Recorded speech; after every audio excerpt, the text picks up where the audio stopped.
They laughed at my jacket every single day, until the night they didn't. If you've ever been underestimated, truly underestimated, not just once, but every single day of your life, then this story is for you. Stay with me until the very end, because what happens in that bar will change the way you think about respect, loyalty, and the people who shaped you before you even knew who you were. And before we go any further, please subscribe to this channel, hit that notification bell, and drop a comment right now telling me what city you're watching from. I want to see how far this story travels. Now let's go.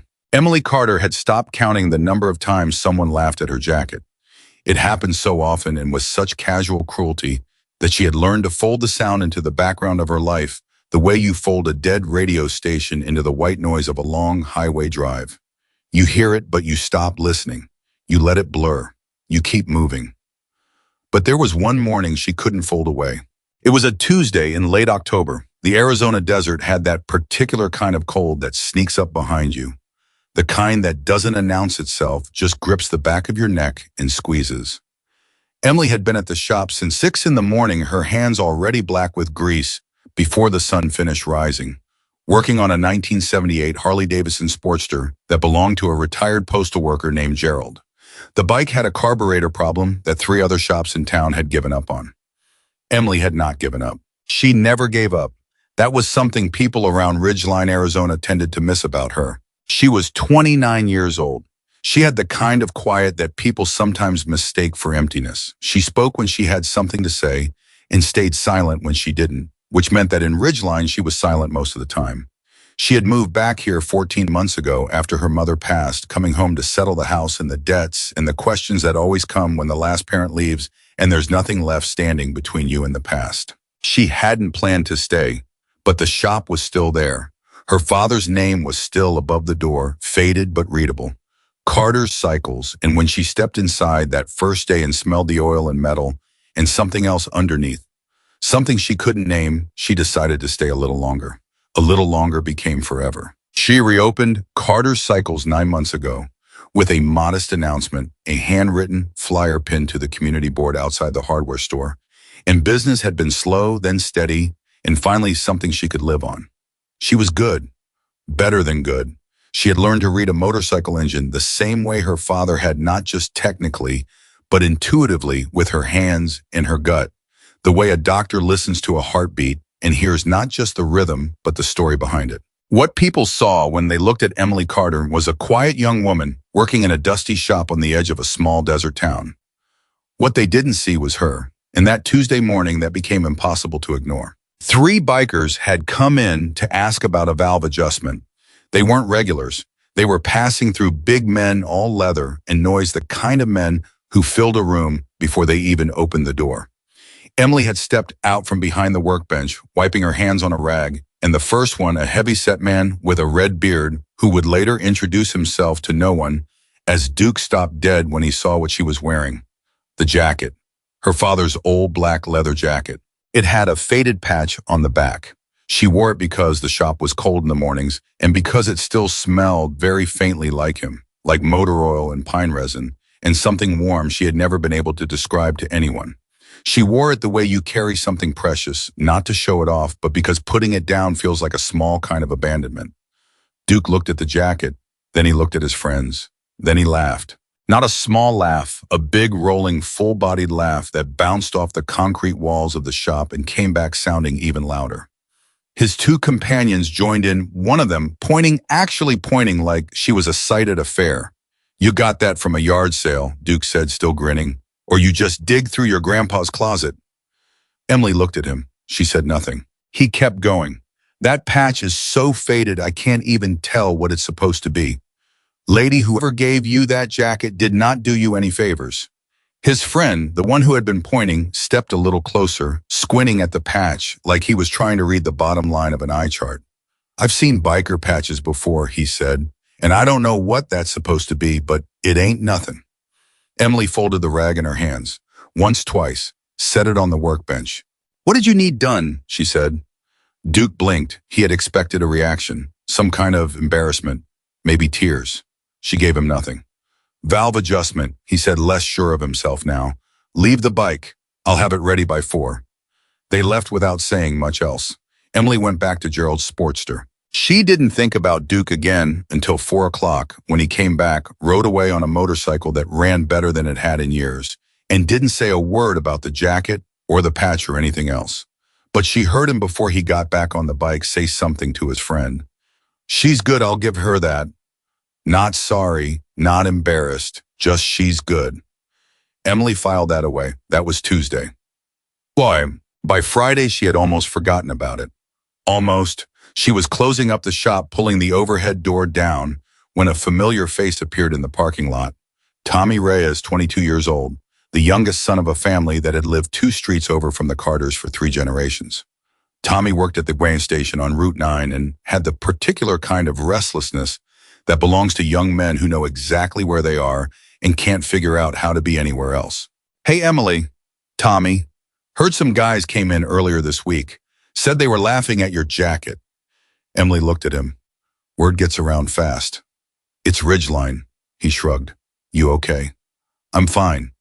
You know, he said carefully, you don't have to wear it. I mean, nobody would say anything if you just, didn't. Emily looked at him for a long moment. She said, my father gave me that jacket. I know, I remember Mr. Carter. He was a good man. He was. But people talk, Emily, and those guys from the highway, they might come back. Or other guys like them. And if they see that patch and they think it means something, it doesn't. Who says it doesn't mean something? Tommy stopped. What? Emily pulled the overhead door the rest of the way down and the lock clicked shut, and she turned to look at him in the parking lot light. My mother told me before she died, Emily said that my father left something behind, not the shop, not the tools. She said he left the truth behind, and she didn't know if I'd ever find it. I've been wearing that jacket every day since I got back, Tommy, and nobody has told me one honest thing about it yet. Tommy was quiet for a moment. What do you think it means? He finally asked. Emily zipped the jacket up against the night cold. I don't know yet, she said, but I intend to find out. She had always known on some level that her father was more than what she saw.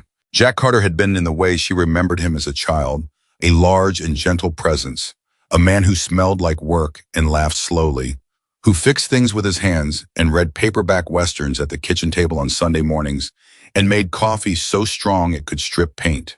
He was not a big talker. He was not a storyteller. He showed love the way certain men of his generation showed it, through showing up, through doing, through the quality of his presence when he was in the room. He died when Emily was 16, a heart attack. Fast and quiet, the way a candle goes out, not an explosion, just a sudden nothing where there had been something. At the funeral, there had been strangers. She remembered that now more clearly than almost anything else. Men she had never seen before standing at the edges of the service, not speaking to anyone, wearing leather. They didn't come to the reception. They didn't sign the book. They stood at the back of the chapel with their hats in their hands, and then they were gone. Her mother had pretended not to notice them. Emily had been 16 and grieving, and she had filed it away without understanding it, the way children file away the things that scare them, tucked back into a corner, covered up, waiting. She was 29 now. The corner wasn't covered anymore. The catalyst, when it came from the most unexpected direction. His name was Ray Kowalski. He was 64 years old, a retired machinist who came into Carter's Cycles one afternoon to ask about getting his son's bike repaired. The son was overseas military and had left the bike in Ray's garage with the understanding that someone trustworthy would keep it running. Ray was not a man who trusted easily. He sat in the shop for 2 hours while Emily worked on the bike. Not because he needed to watch, but because he was lonely in the specific way that older men who have lost their wives and sent their children away become lonely quietly, steadily, without complaint. They talked while she worked. About the town, about the desert, about what Arizona had looked like before the sprawl crept in, about motorcycles, which Ray knew a great deal about, and about the men who rode them, which he knew even more about. At one point, he looked at the jacket hanging on the hook near the door. He was quiet for a moment. Then he said, "Where'd you get that? My father left it to me." Ray was quiet again, longer this time. "What was your father's name?" "Jack Carter." Ray Kowalski put down his coffee cup. He looked at her differently now. Not alarmed, not afraid, but differently. The way you look at something when it suddenly comes into focus after being blurry for a long time. Jack Carter, he said. You're Jack Carter's daughter. Yes, I knew your father. Emily set down her wrench. How? Ray looked at the jacket again, then back at her. He rubbed the back of his neck with one hand, the gesture of a man deciding something.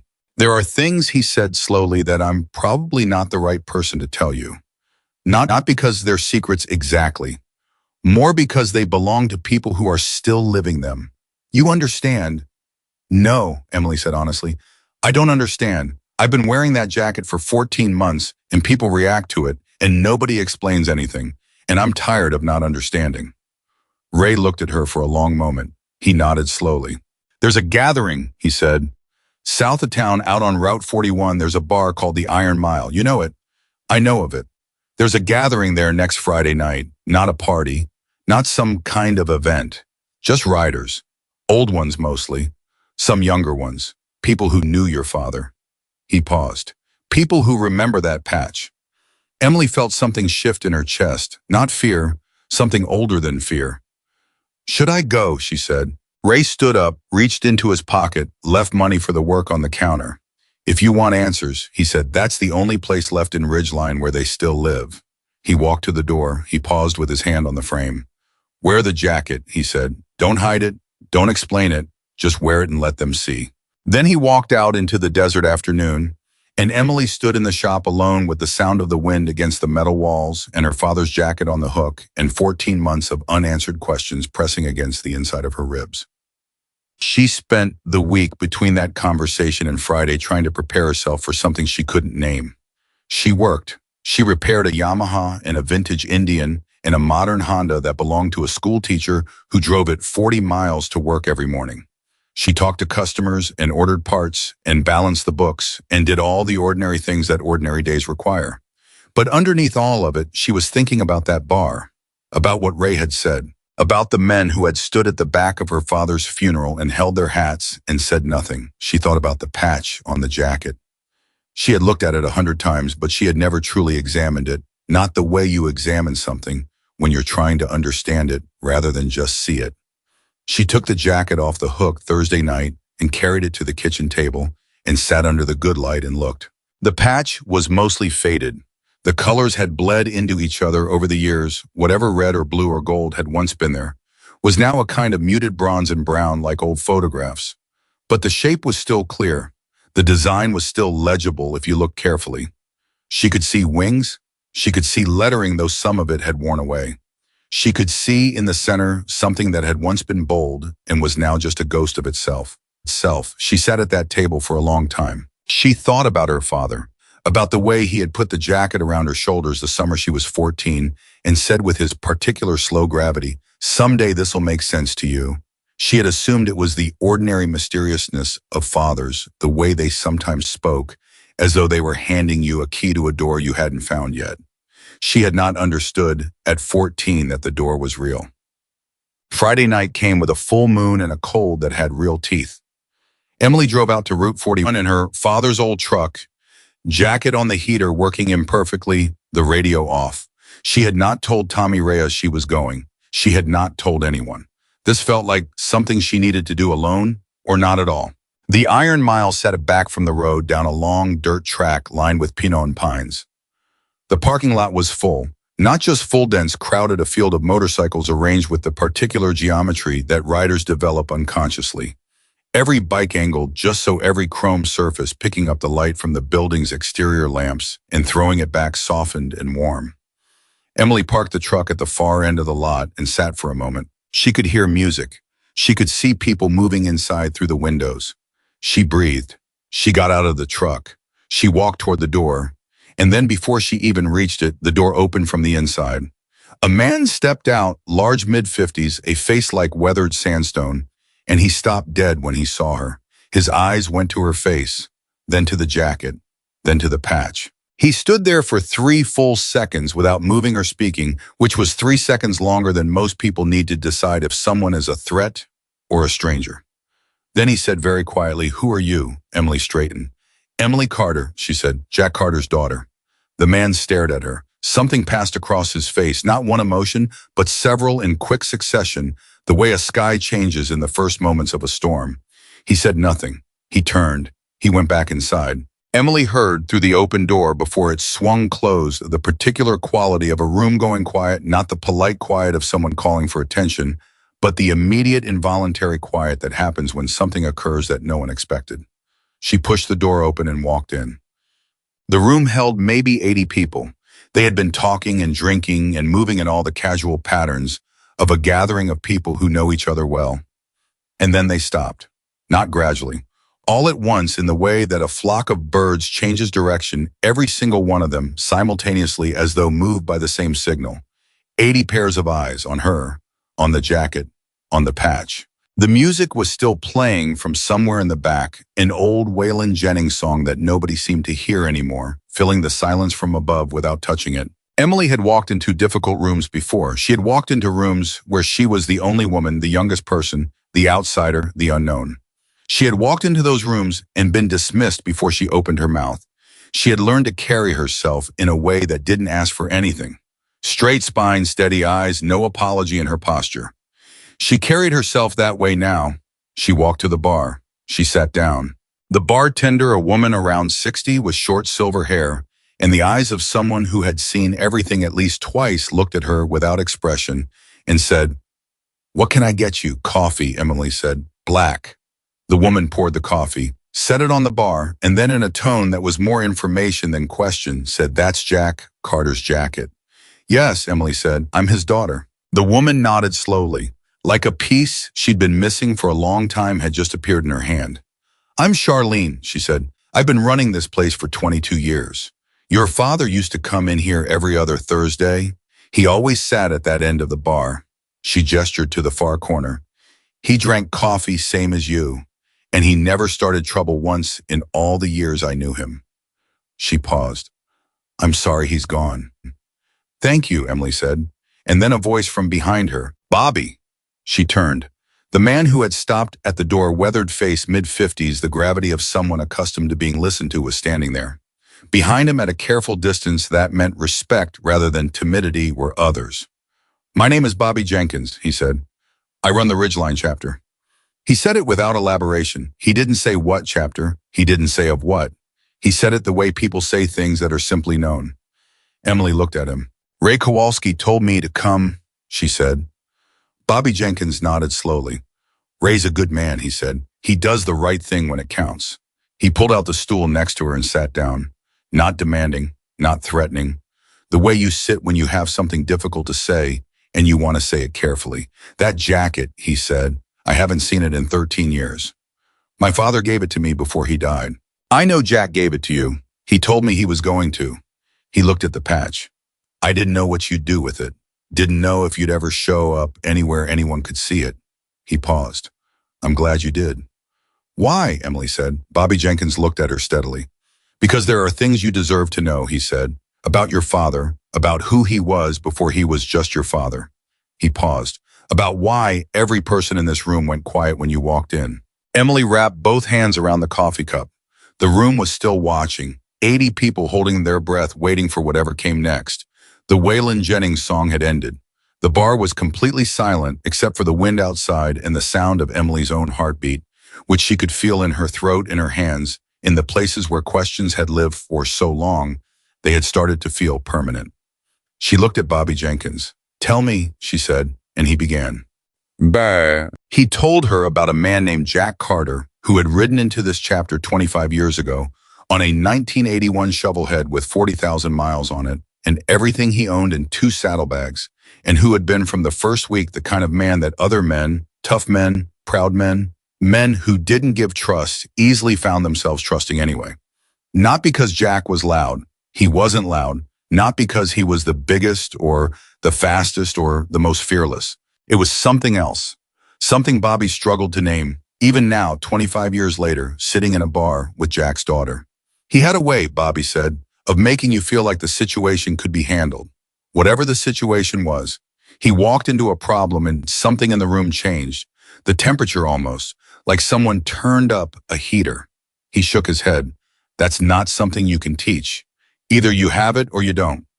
Emily listened without speaking. Around them, the room had begun to breathe again. People moving slightly, settling into new positions, the way a crowd settles when the event they've been waiting for has finally begun.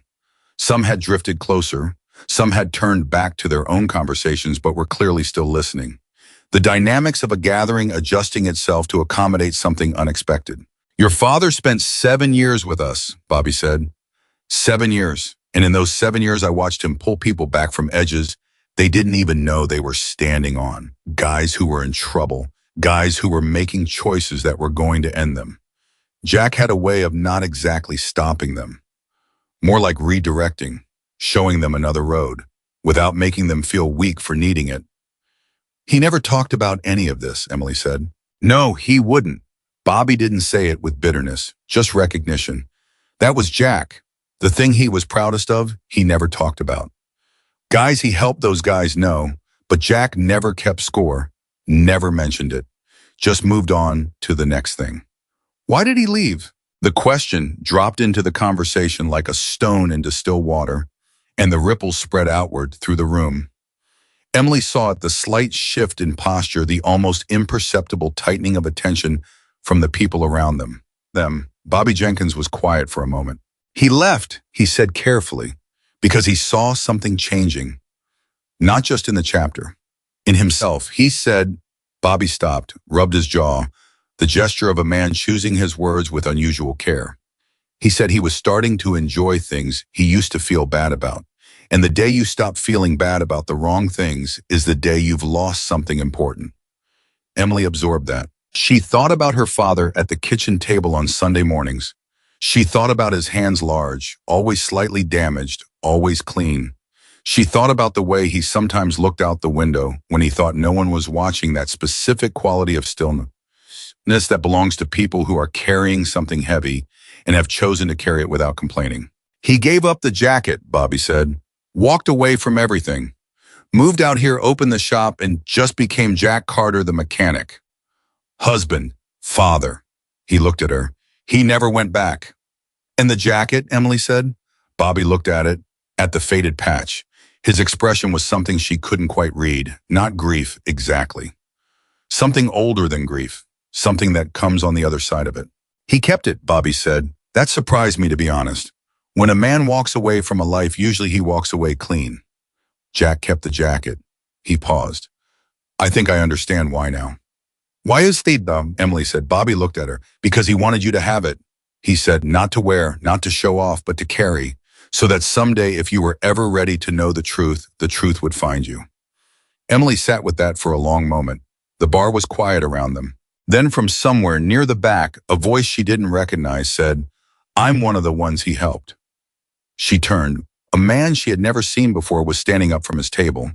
He was around 50, compact and weathered, with the steady eyes of someone who has been through considerable difficulty and come out changed rather than broken. 14 years ago, he said, I was going to do something I can't undo. Your father found out. He didn't yell at me. He didn't threaten me. He just showed up at my house at 2 a.m. and sat with me in my kitchen and talked to me until the sun came up. He paused. I've got 3 grandchildren now because of Jack Carter. The room was silent. Then another voice, a woman this time older, sitting at a table near the window. He fixed my husband's bike for free every time it needed it for 4 years after my husband got hurt and couldn't work. Every time he sent the bill to my husband so he'd think he paid it, but he never cashed a single check. The silence stretched, then another, and another. One by one in the quiet of the Iron Mile, the stories came out. Not all of them about dramatic moments. Some of them, small a word, said at the right time, a kindness offered without witness, a presence that arrived exactly when it was needed and left without asking for credit. Emily sat at the bar and listened to her father's life being given back to her piece by people she had never met. She did not cry. She had decided somewhere on the drive out Route 41 that whatever happened tonight, she was going to stay steady. She was going to listen with all of herself, not just hear, but listen the way her father had listened, which was the way that left enough room for the other person to feel like what they were saying truly mattered. But she came close. When Charlene from behind the bar said simply, he was the kind of person who made this place better just by walking through the door. I don't know how else to explain it. Some people take up space. Jack Carter made more of it. Emily had to press her lips together and look at the far wall for a moment. She breathed. She brought herself back. It was Bobby Jenkins who finally said the thing that landed hardest. He had let the stories come, he hadn't tried to organize them or control them, which told Emily something about the kind of leader he was. And then when the room had found its own quiet again, he turned back to her. "There's something you should know," he said, "something that it's not mine to tell exactly, but I think Jack would want you to know it." Emily waited. When Jack left, Bobby said there was a situation, a bad one. There were people in the chapter making choices that were going to hurt people outside it. Not writers, civilians, families. He looked at his hands. Jack found out. And instead of just walking away and letting it happen, which he could have done, which would have been the easy move, he did something different. Emily felt a shift in her chest again. Deeper this time. "He went to the people who needed to know," Bobby said quietly. "He gave them information. Not everything, just enough to stop what needed stopping without destroying people who didn't deserve to be destroyed." He looked up. He put himself at risk to do it. Not just his reputation, his actual safety. There were people not in this chapter and other places who found out what he did and were not happy about it. "He was threatened," Emily said. "I was approached," Bobby said carefully. "More than once. He never told your mother. He never told anyone in the family. He moved you all to Arizona, opened the shop, and he absorbed it. He took whatever was going to come, and he put himself between it and the people he loved." The room was completely still. "That's why he kept the jacket," Bobby said. "Not as a reminder of who he was, as a reminder of what he was willing to do. The cost of the choice he made." He paused. "He paid that cost. Every day. Quietly. Without asking for anything." Emily set down the coffee cup. Her hands were steady. She was surprised to find that they were steady. She thought about her father, the window, the stillness, the heavy thing he carried. She understood now what the heavy thing was. It was the knowledge of the right choice made at great expense, carried in silence, never put down. "He never told me." "Oh, me," she said. "No, Bobby said, "because telling you would have made it your burden too, and he didn't want that." Emily looked at the jacket, at the faded patch, at the ghost of what had once been bold. She thought, all this time I thought it was just a jacket. She thought all this time it was a letter. And finally, she understood what her father had meant that summer. She was 14 when he put it around her shoulders and said, "Someday this will make sense to you. Not someday you'll know my past. Someday you'll understand what I tried to be." The bar was quiet around her, 80 people, all of them carrying some piece of Jack Carter, all of them in some way made better by his choices. Emily Carter sat at the middle of all of it, wearing her father's jacket in the full weight of everything it meant, and she breathed. She breathed all the way in, she let it all the way out, and she held the silence like it was something precious. Because it was. The silence that followed Bobby Jenkins' last words was not the silence of emptiness.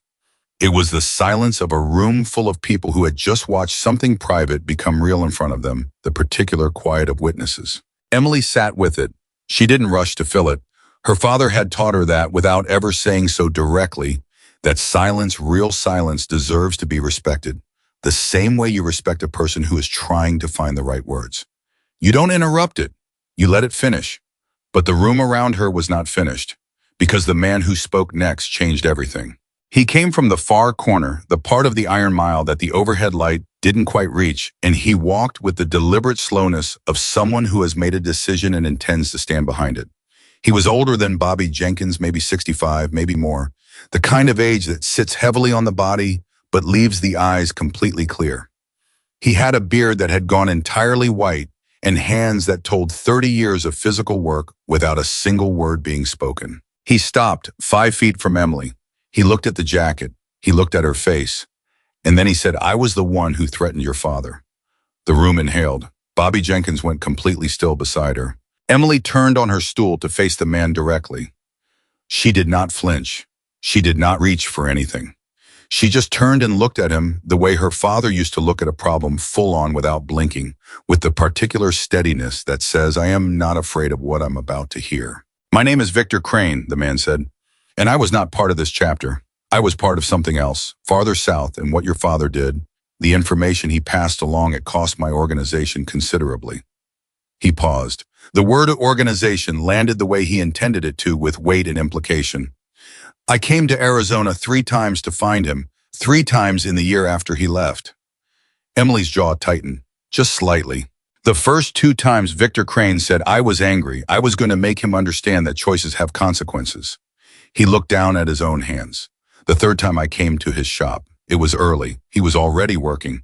He heard me come in, and he didn't even look up from the engine he was rebuilding. He just said, Victor stopped, cleared his throat. He said, I know why you're here, Victor. I've been expecting you. Pour yourself some coffee and let me finish this bolt, and then we'll talk like men. Someone in the room made a sound that was almost a laugh and wasn't. And that's what we did, Victor said. We talked for 2 hours, and at the end of those 2 hours, I understood something I hadn't understood before. He raised his eyes and looked at Emily directly. Your father wasn't sorry for what he did. He never apologized, not once, but he explained it to me. Not the way people explain things when they're afraid. The way people explain things when they believe they're right and they're willing to accept whatever comes from it. He paused. I have never in my life respected anyone the way I respected Jack Carter after that morning. The room was held completely in place. I didn't go back, Victor Crane said. I told the people who sent me that the situation was resolved. It wasn't the truth, but it was the end of it. He looked at Emily. I'm telling you this now because you came here wearing that jacket, and you deserve to know that the danger your father lived with, he didn't live with it because he had no other choice. He lived with it because he chose to protect you over protecting himself every single day. Emily looked at this man who had once come to her father's shop with intent to harm, and who was now standing in a bar in the desert telling her the truth that her mother never knew, that she had never known, that had been folded into the lining of a jacket for 13 years. She said, thank you for telling me. Victor Crane nodded once. He went back to his corner. He sat down. He picked up his drink, and he didn't say anything else. And something about that restraint, the telling of the truth, and then the stepping back from it, reminded her with a force that nearly took her breath away of her father. Bobby Jenkins let out a breath beside her. I didn't know he was going to do that, he said quietly. No, Emily said. I don't think he planned to. She looked toward the corner where Victor Crane was sitting. I think he came tonight because he heard I was going to be here, and he'd been carrying that for a long time. Bobby was quiet for a moment. You're like him, he said, the way you read people. I don't know if that's true. I do, Bobby said. I watched you walk in here and not say a word and just sit down and wait. Jack used to do exactly that. He walked into a room, and instead of making his presence known, he just settled, like he trusted that the room would come to him when it was ready. He shook his head. I've known a lot of people in my life. I've known maybe 3 who could do that naturally. Emily wrapped her hands around the coffee cup again. It had gone cold. She didn't care. What happened to the chapter, she said, after my father left? Bobby's expression shifted. The openness that had been there for the last half hour became something more guarded, not closed, but careful. We made mistakes, he said. I won't dress it up. The things your father saw starting to happen, they happened. And then they got worse. And then we had to decide who we were going to be, and some of us decided one thing and some of us decided another. And there was a period of, he chose the next word carefully, fracture. How bad? Bad enough that half the chapter walked. Bad enough that the other half had to rebuild from almost nothing. He looked at the bar, at the scarred wood of the surface, at the glass in his hand. Bad enough that every one of us who stayed spent years asking ourselves what Jack would have done, what he would have said, whether the whole thing could have gone differently if we'd listened to him harder before he left. That was the thing about good people, Emily thought. Their absence created a particular kind of wound, not the wound of missing them, but the wound of recognizing too late what they had been providing. And now, she said, now we're smaller, Bobby said, and cleaner. And every person in this room is here because they chose to be, not because they were afraid of what happened if they left. He looked at her. Your father would recognize most of what we are now. I believe that. I think he would too, Emily said. She didn't say it to make Bobby feel better. She said it because she believed it based on what she had heard tonight, the evidence of 20 people testifying to what Jack Carter had been, which was always the most reliable way to understand who someone truly was, not from what they said about themselves, but from what they built in the people around them. She stood up from the stool. Bobby looked up at her, surprised. I'm not leaving, she said. I want to walk around. Is that all right? This is your father's house as much as mine, Bobby said. More maybe. She moved through the room slowly the way her father used to walk through the shop. Not with urgency, not performing anything, just moving through a space and being present in it. People spoke to her. Not all of them. Some were content to nod, to raise a glass, to offer the silent acknowledgement that is its own form of communication.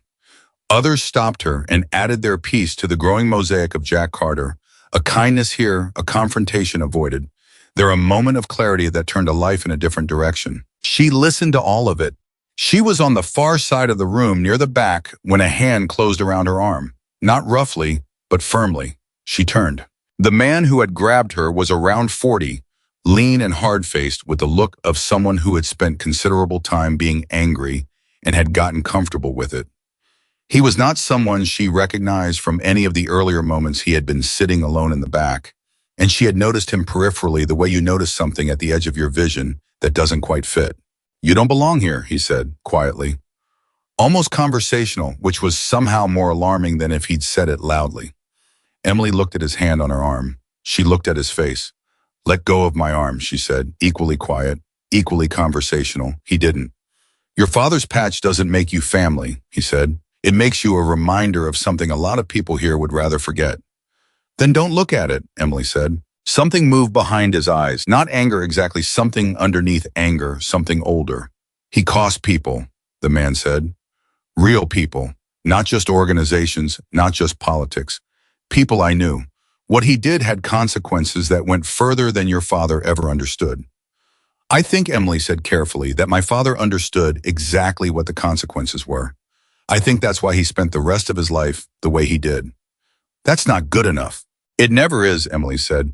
For the people who are still carrying it, the other person's reckoning is never quite enough. I understand that. The man stared at her. His hand was still on her arm.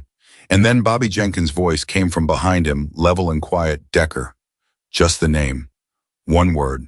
The man, Decker, held the moment for one more second. Then he let go. He stepped back. He turned away and went back to his table in the corner, and the conversation in the room picked back up around the small disruption as though it had never happened, the way experienced people move around conflict, when they've seen enough of it to know which ones need to be pressed and which ones need to be let pass. Bobby appeared at Emily's shoulder. You all right? Yes, she said. Who is he? His name is Carl Decker. He had a friend, someone he grew up with, who was involved in what your father reported.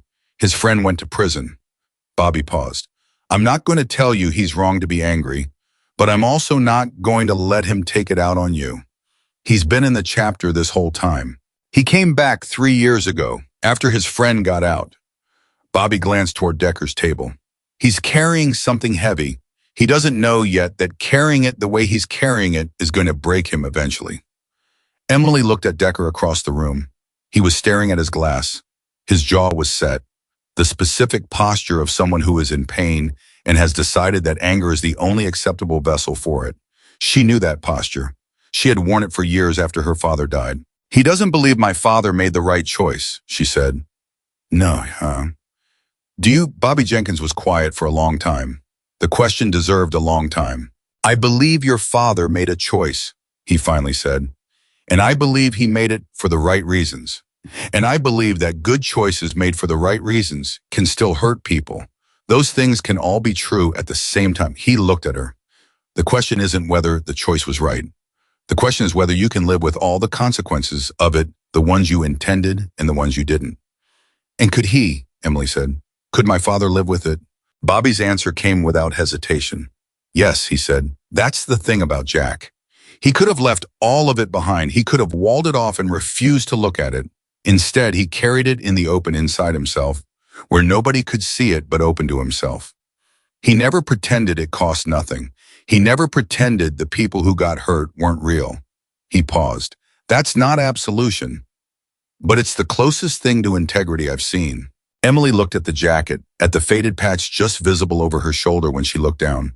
She thought my father was not a simple man. She thought I loved a man I barely knew. She thought, and knowing him better doesn't reduce the love. It makes it more complicated and more real and more earned. Those three thoughts hit her in rapid succession, like the three beats of something final, and she stood still and let them pass through her. Then Charlene called from the bar. "Emily, come back over here. Someone wants to meet you." She went. Sitting at the bar, in the stool that Bobby had vacated, was a woman Emily hadn't noticed before.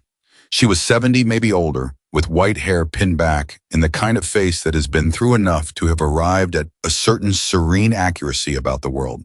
Not calm from the absence of difficulty, but calm from having been through enough difficulty to stop being surprised by it. "Sit down, honey," the woman said. She had a voice like dry leaves rustling, specific, impossible to confuse with anyone else's. Emily sat. "My name is May," the woman said. "I was your father's first friend in this chapter, before Bobby, before any of them." She looked at Emily with the direct assessment of someone who doesn't waste time. "You have his eyes. Did you know that?" "My mother used to say that," Emily said. "Your mother was right." May turned her coffee cup in her hands. "I knew Jack from the beginning. I watched him become who he became, and I watched him make the choice he made." She paused. "And I want to tell you something that nobody else in this room is going to tell you because they don't know it." Emily felt the air shift. "I was the one who told him to leave," May said. The bar noise continued around them, unchanged, indifferent. But between the two women, the words landed with the weight of something that had been waiting 25 years to be set down. "Not because I wanted him to go," May continued, "because I could see what staying was going to cost him. She stopped, started again. The things that were starting to happen in the chapter. The direction things were moving. Jack was the kind of man who would have stayed and fought it from the inside until it destroyed him. That's not courage. That's waste." "You told him to leave," Emily said. "I told him that sometimes the bravest thing a man can do is choose the life he wants to live instead of the battle in front of him. That his family needed him whole more than this chapter needed him as a martyr." She looked at Emily. "He didn't want to believe me. It took time. But eventually he did." Emily thought about her father, about the window, about the coffee, about the quiet Sunday mornings that she now understood differently, not as contentment, but as chosen peace. The peace of a man who had decided deliberately what kind of life was worth living. "I was happy," Emily said. "I need you to know that. Whatever it cost him, he was genuinely happy. He loved the shop. He loved my mother. He loved me." She paused. "I don't think that was a consolation prize. I think that was the whole thing." May looked at her for a long moment. Then she reached out and put one thin, dry hand over Emily's. "Good," she said. Simply, "good." They sat like that for a moment, the old woman and the young woman, and 30 years of a man's life between them, held quietly in the space of a bar in the Arizona desert on a cold Friday night. And then from across the room, Carl Decker stood up. He walked toward the bar. Every person in the room tracked him without appearing to the peripheral awareness of a group that has learned to monitor trouble without advertising that it's doing so. He stopped in front of Emily. His face was still hard, but something had moved in it since their earlier encounter, some slight rearrangement. The way ice shifts when the temperature changes by a degree or two, not breaking, but changing. He reached into the pocket of his jacket. He pulled out a photograph. He set it on the bar in front of her. Emily looked down at it. It was her father, young late 20s, maybe 30, standing in front of a motorcycle she didn't recognize, grinning with his arm around a man she didn't know. "That's my friend Tommy," Decker said. His voice had changed. Still rough, but the temperature in it was different. "The one who went to prison." He looked at the photograph. "What your father did put him there. And I've been angry about that for 15 years. He paused. "But Tommy got out 2 years ago, and when he got out, he told me something." Emily waited. "He said your father visited him," Decker said. "In prison. Twice a year for 6 years until Tommy told him to stop because it was making it harder to do the time. And every visit Jack Carter brought money for his commissary account and never asked for anything, and never once said he was sorry because Tommy told him he didn't want that." His jaw moved. "He just came. He just showed up." He looked at Emily. "That's the part I didn't know. That's the part Tommy didn't tell me until he got out." Emily looked at the photograph, at the young man who would become her father. "He never told me any of this," she said. "No," Decker said. "He wouldn't have." He picked up the photograph, looked at it for a moment, and put it back in his pocket. "I'm still angry. I want you to know that. I don't think what he did was simple or clean. But He stopped. The next words cost him something. "I'm not angry at you, and I don't think he was a bad man." He looked at her one more time. Think he was a man who did a hard thing and then spent the rest of his life making sure the people it hurt knew he hadn't forgotten them. He walked back to his table. Emily turned to face forward. Charlene was at the bar polishing a glass, looking at nothing in particular. He's been working up to that all night, Charlene said quietly, since you walked in. I know, Emily said. You do. I watched him when I was on the other side of the room. She looked at Charlene. He didn't look like a man who wanted to start a fight. He looked like a man who needed to finish one. Charlene set the glass down. Your father used to say something, she said. He used to say that most fights aren't about what people say they're about. They're about something underneath that nobody wants to name. And the fastest way to end a fight is to name the underneath thing out loud, because once it's in the open, there's nothing left to fight about. Emily thought about that. She thought about the underneath things she had been carrying since she was 16. The absence of her father, the questions without answers, the jacket on the hook, and the silence her mother kept, and the men at the back of the funeral chapel with their hats in their hands. She had named some of those things tonight. Not all of them, not yet, but enough to feel the difference in how she sat in her own body. Something fractionally less compressed, the way a fist feels after it finally opens. Bobby Jenkins came back to the bar. He sat down. He looked at her with a particular expression, assessing warm uncertain. There's one more thing, he said. Emily looked at him. Your father left something with me. Before he died, he said. Bobby stopped, reached into his vest, pulled out an envelope that had been folded lengthwise and unfolded enough times that the paper had gone soft at the creases. He said to give this to you if you ever came somewhere that people who knew him could see that jacket. He said you'd know what it meant when the time was right. He set the envelope on the bar. Emily's name was on the front, in her father's handwriting. She recognized it immediately, the particular architecture of his letters, the way he made his capital E with one long stroke and two clean horizontals, the slight lean to the right that his hand had always had. She stared at it. The room seemed to lean in very slightly without moving. He wrote that 2 weeks before he died, Bobby said quietly. He called me and told me it was coming. He said to keep it until the jacket found its way home. Emily picked up the envelope. It was lighter than it had any right to be for the weight of what it was. She sat within her hands. She did not open it. Not here. Not yet. Some things deserve to be opened in private, in the silence that belongs only to you and the person who left the words behind. But she held it. She held it the way you hold something precious, carefully with both hands, aware of its weight, even when that weight has nothing to do with paper and ink. Bobby Jenkins watched her without saying anything. Charlene moved quietly to the other end of the bar to give her space. May put on her coat and stood up and squeezed Emily's shoulder once briefly without speaking, and walked to the door with the dignified unhurriedness of someone who has learned exactly how much to give and when to leave. Carl Decker sat in his corner and stared at his glass and thought about his friend Tommy and about a man who had come to a prison twice a year for 6 years and never once asked to be forgiven. The iron mile settled around Emily, like something that had been waiting a long time to do exactly that. And Emily Carter sat at the bar with her father's jacket on her back and her father's letter in her hands, and she felt for the first time since she was 16 years old that she was not carrying the past alone. She read the letter at home. Not that night. She wasn't ready that night. That night she drove back along Route 41 with the envelope on the passenger seat and her hands steady on the wheel and the heater working its imperfect best against the desert cold. And she let the drive be what it was, a long exhale after something enormous. She got home. She put the envelope on the kitchen table. She made tea she didn't drink. She sat in her father's chair, the one her mother had kept by the window even after he died. The one nobody ever sat in, the one that had simply become his chair, the way certain objects become permanently associated with the people who use them most. And she sat in it for the first time in her life and looked at the ceiling and breathed. She read it the next morning. The letter was 4 pages. Her father's handwriting slanting right, the capital letters deliberate, in the rest of it moving fast the way a man writes when he has things to say and isn't sure how much time he has. She read it at the kitchen table with her coffee going cold beside her, the same way he used to read his paperback westerns on Sunday mornings, and she did not hurry through it, and she did not skip ahead. He told her things she knew.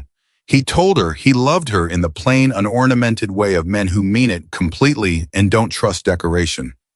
He told her the shop was hers if she wanted it, and she should sell it without guilt if she didn't.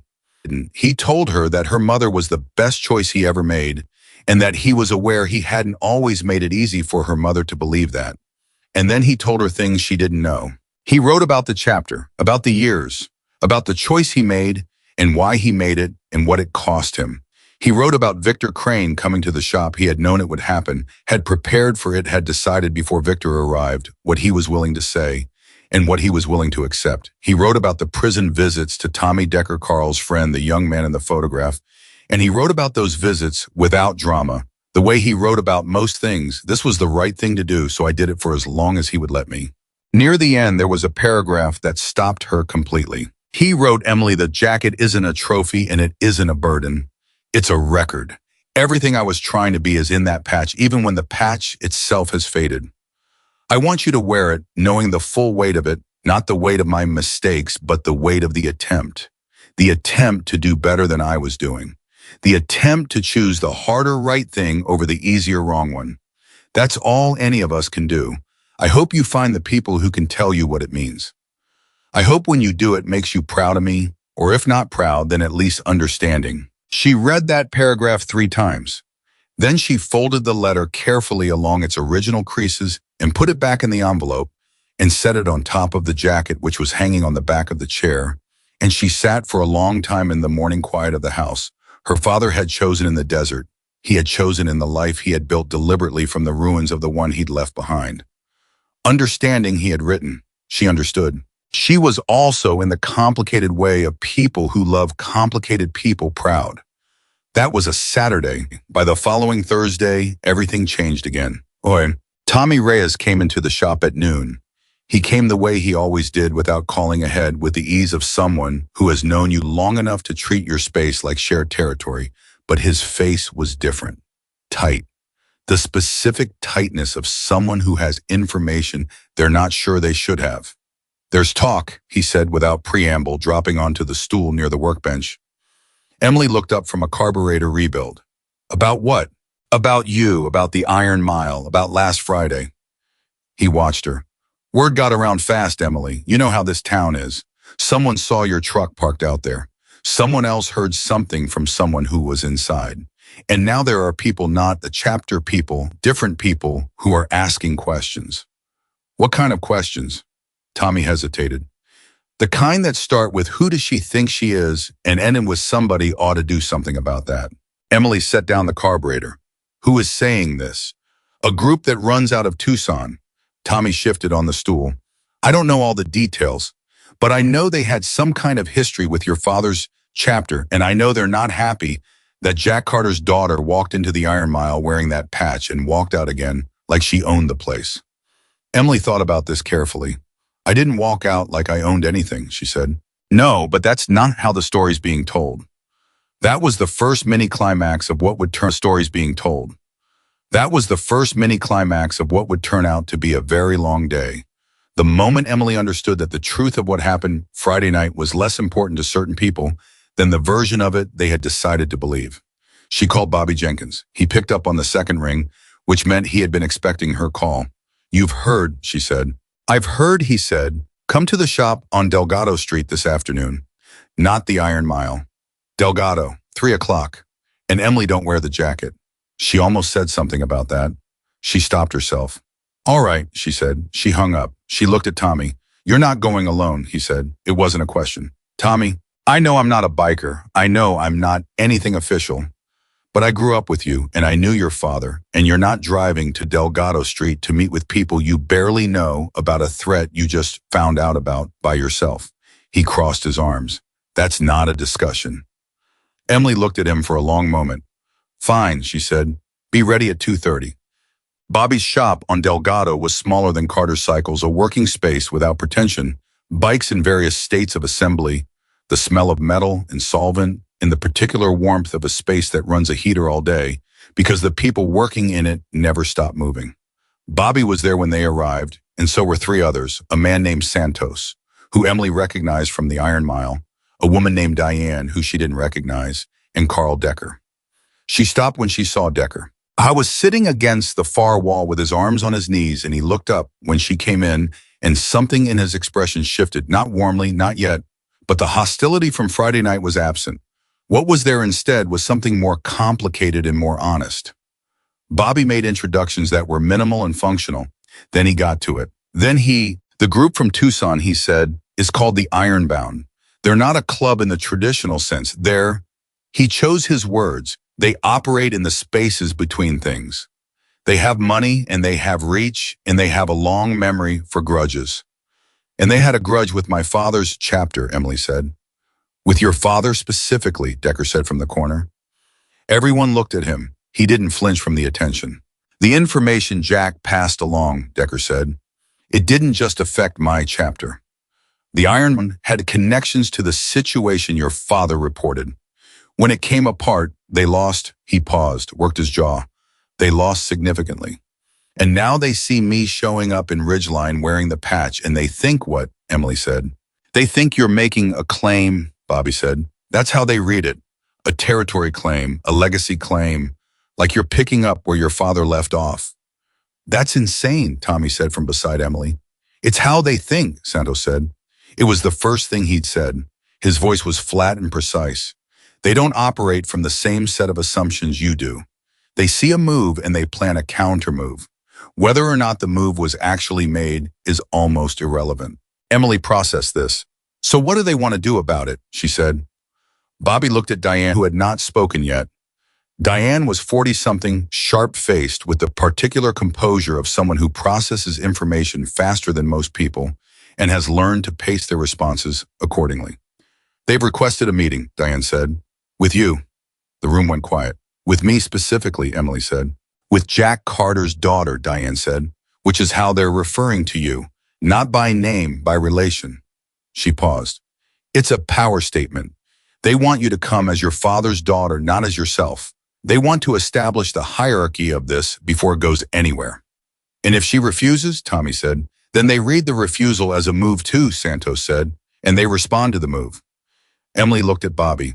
What do you recommend? Bobby's answer was immediate. I recommend you tell me what you want to do, and then we figure out how to support it. She wasn't expecting that. She had expected to be told what to do, to be guided, managed, protected in the way that people who know more than you sometimes protect you by removing your choices. Bobby had just handed her the choice back with both hands. She thought about her father's letter. The attempt to choose the harder right thing over the easier wrong one. I'll meet them, she said. Tommy made a sound. Emily. I'll meet them, she said again, but not as Jack Carter's daughter. She looked at Bobby. As myself.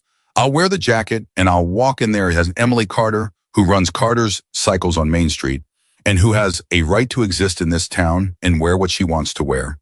If they want a meeting, they can have a meeting, but I'm not going to let them set the terms of who I am before I even walk through the door. The room was quiet. Then Carl Decker said from his corner, I'll go with you. Every head turned. Decker was on his feet. His arms were at his sides and his jaw was set, and he was looking directly at Emily with the expression of someone who has reached a decision and moved past the calculating stage entirely. You don't have to do that, Emily said. I know I don't have to. His voice was rough but level. But Tommy Decker, my friend, he's alive and out of prison, and he has 3 kids and a job now. And the reason for that, in ways I'm still figuring out, goes back to what your father did and how he followed through on it. And I've been angry for 15 years and I'm tired of it. He looked at the room and then back at Emily. So yeah, I'll go with you. Bobby Jenkins was looking at Decker with an expression that Emily couldn't fully read, something between surprise and recognition, the look of a man seeing something he had hoped for but stopped expecting. All right, Bobby said. He clapped his hands together once. Then we plan. The meeting was set for the following Saturday evening. The location was neutral territory, a truck stop diner 40 miles south of Ridgeline, on a highway that belonged to no one in particular, the kind of place where everyone is passing through and nobody stays. The Ironbound had suggested it. Bobby's people had agreed, which Emily understood was itself a statement. The agreement to neutral ground meant neither side was looking for a confrontation. Yet, the week between the planning meeting and the Saturday felt like the inside of a held breath. Emily worked in the shop. She repaired bikes. She talked to customers. She called Tommy Reyes every evening, and he reported with varying degrees of reliability what the town was saying, which was more than it should have been and less than she feared. She drove past the Iron Mile once without stopping, just to look at the building that had given her back her father in pieces, like a photograph developing slowly in a dark room. She read the letter again on Wednesday night. This time she got through the whole thing without stopping. She called Bobby on Thursday. "Tell me about the Ironbound," she said. "Not the strategy, the people. Who leads them?" Bobby was quiet for a moment. "A man named Gerald Marsh. He's been running their Tucson operation for about 12 years. He's..." Another pause. "He's intelligent. He doesn't make decisions from anger. He makes them from calculation, which in some ways is more dangerous." "Did he know my father?" "They met once. Your father wouldn't have considered it significant. Marsh would have." "What does that tell you?" "It tells me," Bobby said slowly, "that Marsh has been thinking about Jack Carter for a very long time. And now Jack Carter's daughter has appeared wearing that patch and walked into a room full of people who loved her father and walked out again without incident." He paused. "Marsh is trying to figure out what you are. That's what this meeting is really about. Not territory, not history. He wants to take your measure." Emily thought about that. "Good," she said. "Then I'll give him something to measure." She hung up. She looked at the jacket on the hook. She thought about what Bobby had said the first night that her father walked into a room and the temperature changed. That it wasn't about being loud or being the biggest. It was something else, something you couldn't teach. She had spent her whole life believing she was nothing like her father. Quiet where he had been quiet. Overlooked where he had been overlooked. Underestimated in all the ways that people underestimate those who don't announce themselves. She was beginning to think that was not the difference between them she had imagined it to be. Saturday came. She drove to the truck stop alone. That had been the condition. Bobby and Decker and Santos would be there at separate tables present, but not adjacent. The meeting itself was between Emily and whoever Marsh sent. Bobby had argued for different terms. Emily had overruled him firmly in the way she had learned from watching Bobby himself, quietly without anger, with a clarity that left no real room for negotiation. She wore the jacket. She arrived 8 minutes early. She ordered coffee. The man who came in at exactly the agreed time was not Gerald Marsh. She had expected Marsh. She had prepared for Marsh, had spent the week building in her mind a picture of him from what Bobby had told her, had imagined the conversation, had thought through what she would say and what she would not say and where the lines were. The man who sat down across from her was someone she had never heard of. 40 years old, polished in a way that didn't fit the environment, with the groomed ease of someone who is accustomed to walking into rooms where other people are already slightly off balance. "Mr. Marsh sends his apologies," the man has said. "He had a prior commitment. I'm here in his place. My name is Daniel Cole."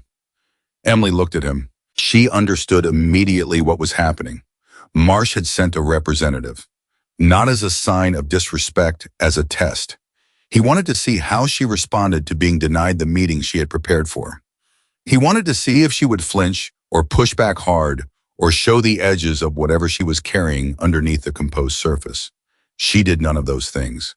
"That's fine," she said. "Coffee?" Daniel Cole blinked, just slightly. "Sure," he said. She flagged Charlene, not the Iron Miles Charlene, the diner's server. A teenager who moved with a particular exhausted efficiency of someone working a double shift, and ordered a second cup. Cole settled into the seat. He looked at the jacket, at the patch. "You know why we're here," he said. "Tell me your version," Emily said. He looked at her with new attention. That phrase, "your version," had done what she intended it to do. It had established without argument that she knew there was more than one version of events and that she wasn't operating from ignorance. "Your father caused problems," Cole said. "Significant ones, for people who have long memories." "My father made a choice," Emily said. "He knew the consequences. He accepted them. He spent the rest of his life following through on that acceptance."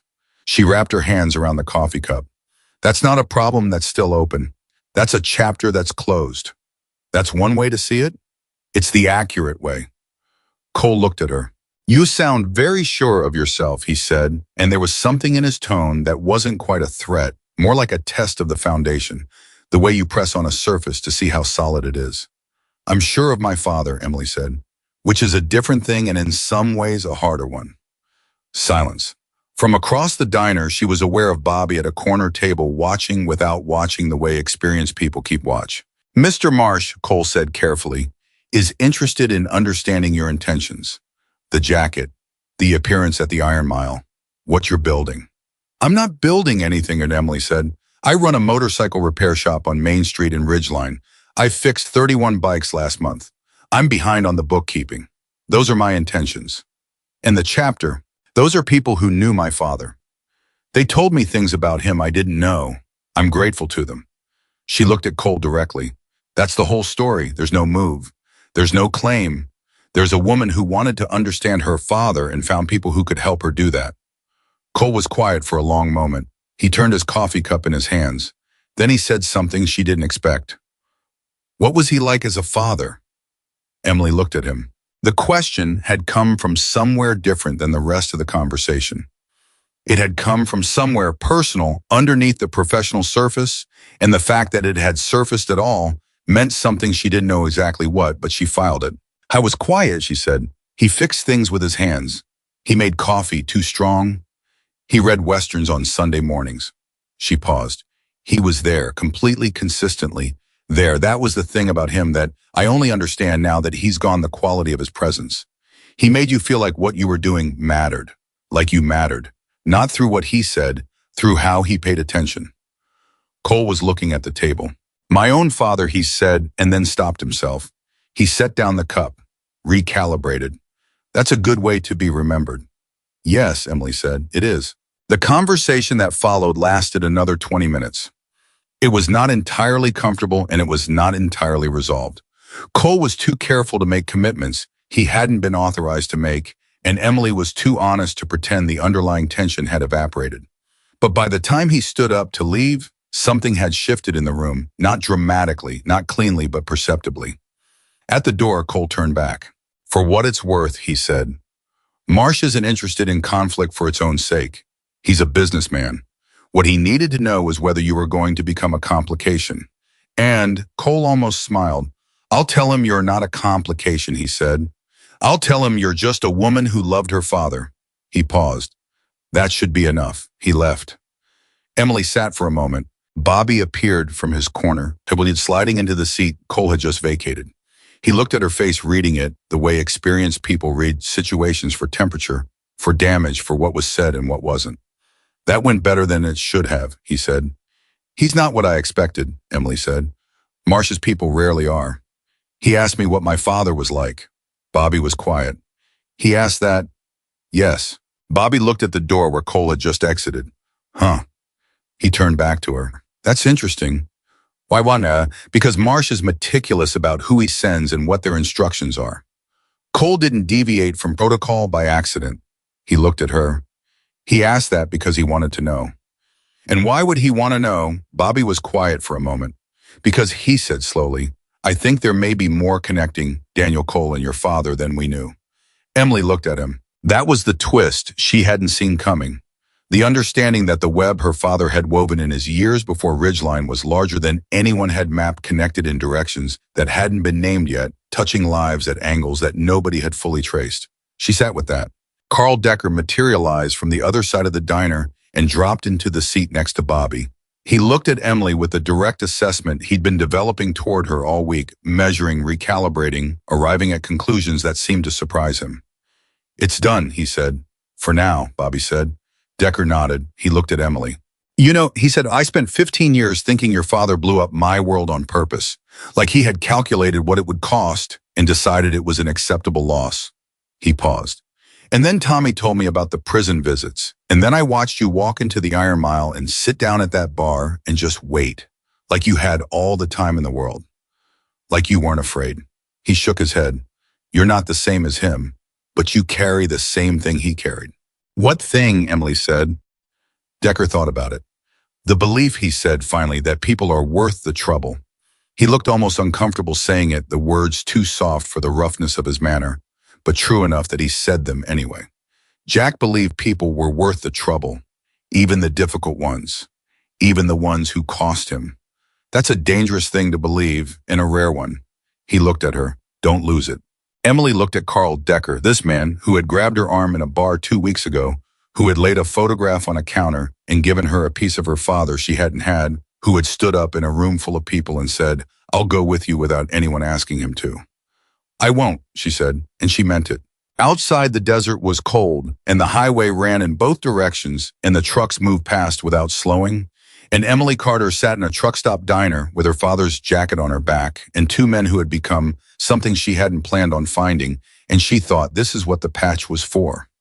Not the power of it, not the history of it, the connection of it, the reminder that no one carries the hard things alone if they're willing to let the right people know they're carrying them. She finished her coffee. She left a good tip for the exhausted teenager working the double shift.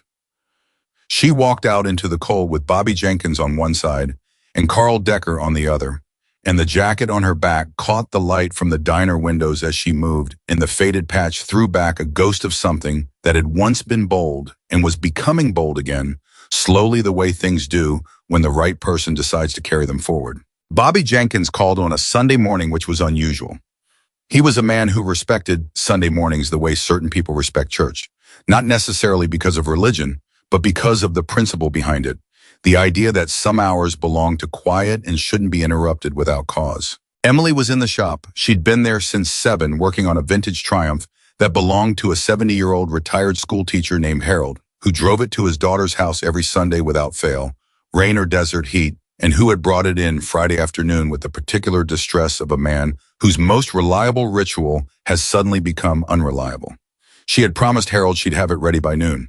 When her phone rang and she saw Bobby's name, she set down the wrench. "There's a problem," Bobby said without greeting. "Tell me." "Daniel Cole called me this morning, 20 minutes ago." Bobby's voice had the specific flatness of someone delivering information they are still processing themselves. "He told me something about Gerald Marsh that changes the picture considerably." Emily wiped her hands on a rag. "What did he say?" "He said Marsh is sick, has been for about 8 months. And a man who is sick and running out of time starts making decisions differently than a man who thinks he has forever." Bobby paused.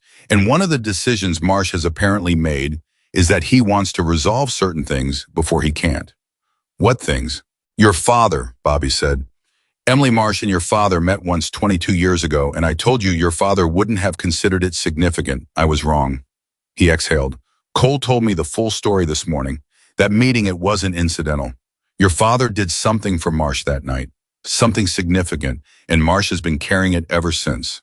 Emily put the phone against her shoulder and looked at Harold's Triumph in front of her and thought about how every time she believed she had reached the edges of her father's story, there turned out to be more territory beyond the border she'd found. "What did my father do?" she said. "Cole didn't tell me over the phone. He said Marsh wants to tell you himself." Bobby waited. "He's asking for a meeting, not a neutral diner this time. Marsh's home, Tucson." The shop was quiet around her. The wind outside pressed against the metal walls the way it always did, the constant, low conversation of the desert with itself. "When?" Emily said. "Next Saturday," Bobby said. "If you're willing." She thought about it for exactly 4 seconds. "I'm willing," she said. Bobby exhaled relief or something close to it. "I'll drive you." "I'll drive myself." "Emily." "I'll drive myself," she said again. "But you can follow." She paused. "Bring Decker." There was a brief silence on the line, and then something that might, from a man like Bobby Jenkins, qualify as a laugh. "You trust him now," he said. "I trust that he's done carrying the anger," Emily said. "That's enough." She hung up. She picked up the wrench. She finished Harold's Triumph by 11:40, 15 minutes before he arrived to collect it. And when he rode away, she stood in the parking lot and watched the old man on the old bike moving down Main Street with the particular joy of someone whose most important ritual has been restored to them. And she thought this is what the shop is for. This is what her father understood. The work was never just the work. She spent the week the way she'd spent the week before the truck stop meeting, working, thinking, not sleeping, quite as well as she should have been. But something was different this time. The anxiety that had accompanied the earlier preparation was quieter now, replaced by something that felt more like focus. She knew more than she had known before. She had more to stand on. On Wednesday, Carl Decker came into the shop without calling ahead. He dropped onto the stool the way Tommy Reyes always did, with the ease of someone who had decided a space was familiar. And for a moment, Emily found herself noting the change in him. The gradual loosening over the past 2 weeks of something that had been wound very tight for a very long time. You know what I've been thinking about, he said. Tell me, she said from under the bike she was working on. The way your father visited Tommy, Decker said, twice a year, for 6 years. I keep coming back to it.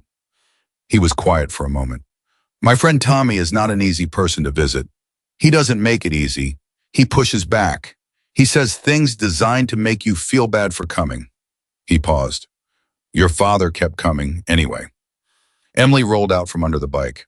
What does that tell you? Decker looked at his hands. That he wasn't doing it to feel better about himself. If he was doing it to feel better about himself, Tommy's pushback would have given him the exit. He could have said, well, I tried. He doesn't want me there. I'm done. He shook his head. He kept coming because Tommy needed him to keep coming even when Tommy was saying the opposite. He stopped. That's a hard thing to sustain. Most people can't. Emily said, my father used to say that showing up was the whole job, that most people quit because they tell themselves the other person doesn't want them there. But what people say and what people need are different languages, and you have to be willing to learn both. Decker stared at her. He said that to you? At a school talent show when I was 11, Emily said. I had convinced myself my best friend didn't want me there because she had other friends in a bigger group.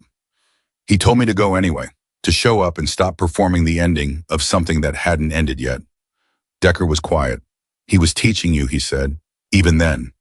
He was always teaching me, Emily said.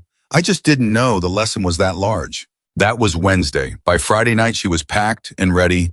The truck fueled, the shop locked. She had asked Tommy Reyes to manage any calls that came in over the weekend. She had told Gerald, the retired postal worker who had given her the first real carburetor problem that marked Carter's Cycle's reputation, that she'd have his son's bike done by Monday.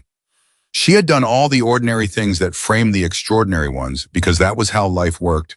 You prepared for the significant moments by taking care of the routine ones. She put the jacket on. She drove south. Gerald Marsh's house was not what she expected. She had built without meaning to a picture in her mind of something imposing, something that announced its owner's power before you even reached the door. What she found was a single-story house with a front porch and 2 cottonwood trees in the yard that had probably been there longer than Marsh had the deep-rooted permanence of things that outlast the people who tend them. Bobby's truck was already at the curb when she pulled up. Decker was with him, both of them leaning against the vehicle with the studied casualness of men who are paying close attention but don't want to appear to be. He knows we're here, Bobby said quietly as she walked up. Does that bother him? Cole says no. Cole says Marsh expected it. Daniel Cole met them at the door, in the daylight outside the controlled environment of a truck stop negotiation. He looked different, younger somehow, and more uncertain, the professional surface thinner than it had seemed before. He shook Emily's hand. Thank you for coming, he said. He said it like he meant it. Thank you for the call to Bobby, she said. He nodded. He held the door. Bobby and Decker waited on the porch. Emily went inside alone. Gerald Marsh was sitting in a chair by the window. The irony of that detail was not lost on Emily, who had spent her whole life watching the men she cared about most sit by windows carrying things too heavy to put down. He was 67 years old, and he was clearly not well. She could see it in the quality of his stillness, which was the stillness of someone for whom movement had become costly.